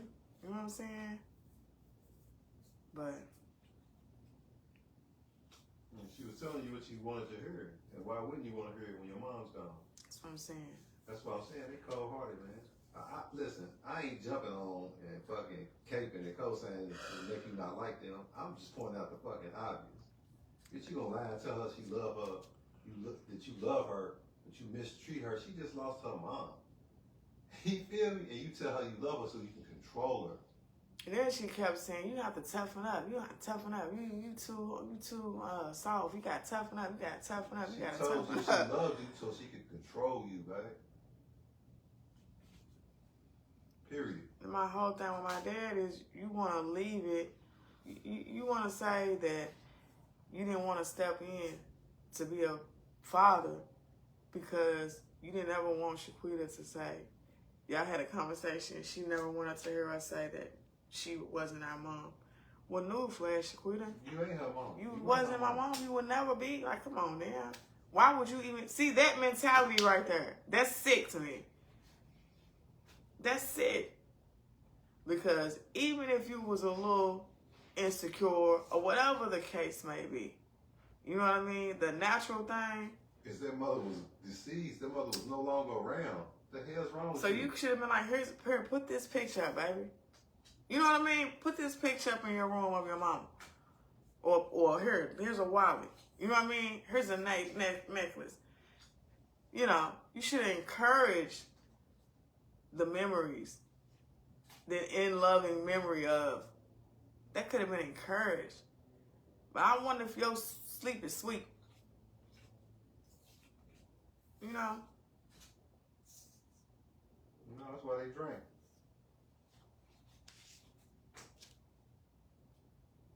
They drank so they can sleep. So no, I'm not bitter. Am I healing? Yes. Does it hurt? Absolutely. Is it worth it? Yeah, it is. Hell yeah, it's worth it. Because you ain't going to hell. And I hope they don't either. But if they don't change, that's where they're going. And they already living it now. So That's why I got on her and said something. Not to make her feel bad. Because she already feel worse than what I can make her feel. I just wanted to hope she heard that I love her. And I wish that she can get some, be repentant and baptized and get her shit together. Because, you know. and Shaquita, thank you for, you know, making me get baptized, making us get baptized, and, you know, telling us about Jesus Christ. Thank you for doing that. You know what I mean? But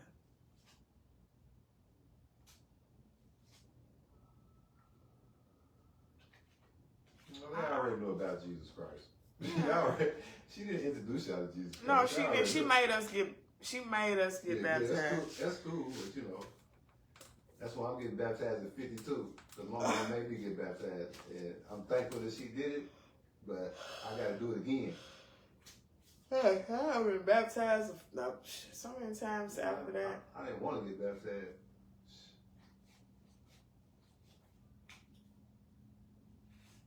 I didn't either at the time, to be honest. But Shaquita, you know. It might have been good if she got y'all baptized and demonstrated baptism. I mean, That's what I'm saying. Baptismal life, but that ain't what you It wasn't, the demonstration wasn't Christ-like. And Shaquita, you said, I'm blasphemy.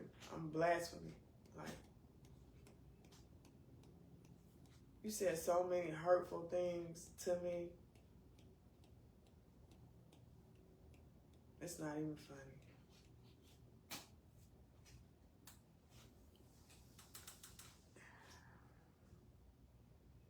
So many hurtful things.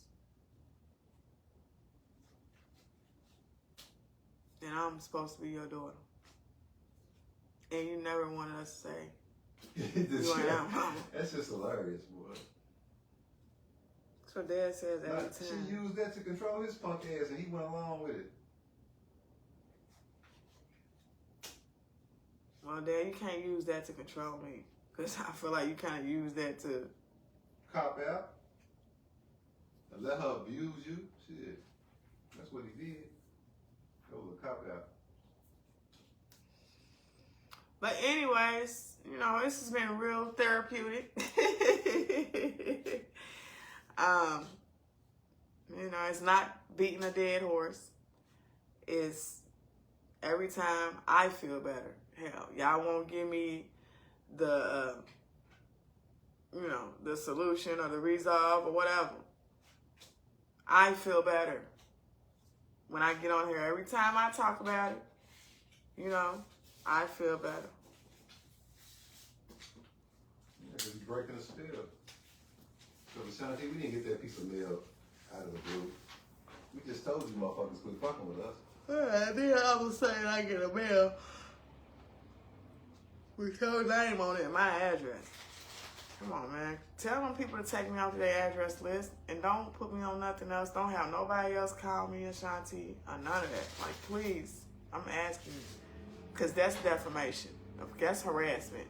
All them words, all them legal words you want to use, that's what it is.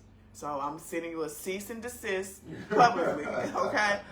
Leave my address off of your information. Now, if you want to send a black card, you know what the address is. Okay? And on that note, baby, you got anything else to say? I just want to, I'm grateful that the Most High God, the creator of the universe, I'm grateful for the opportunity to walk upright. I ain't perfect. I'm walking upright. And I'm willing to do what I've never done before. And that's have faith in the system of the kingdom of the Most High God. Yeah. That's a gift right there, you know? Like, for real, like I studied right there. I don't know if I'm worthy of it or not, but God said I am. And Christ said I am. So, I am. And there's power in the name. There's more power in the name than it is in the blood. And that was the secret. There wasn't a secret. It's only a secret to those that keep secrets. So I just want to tell you thank you, you know, for being you.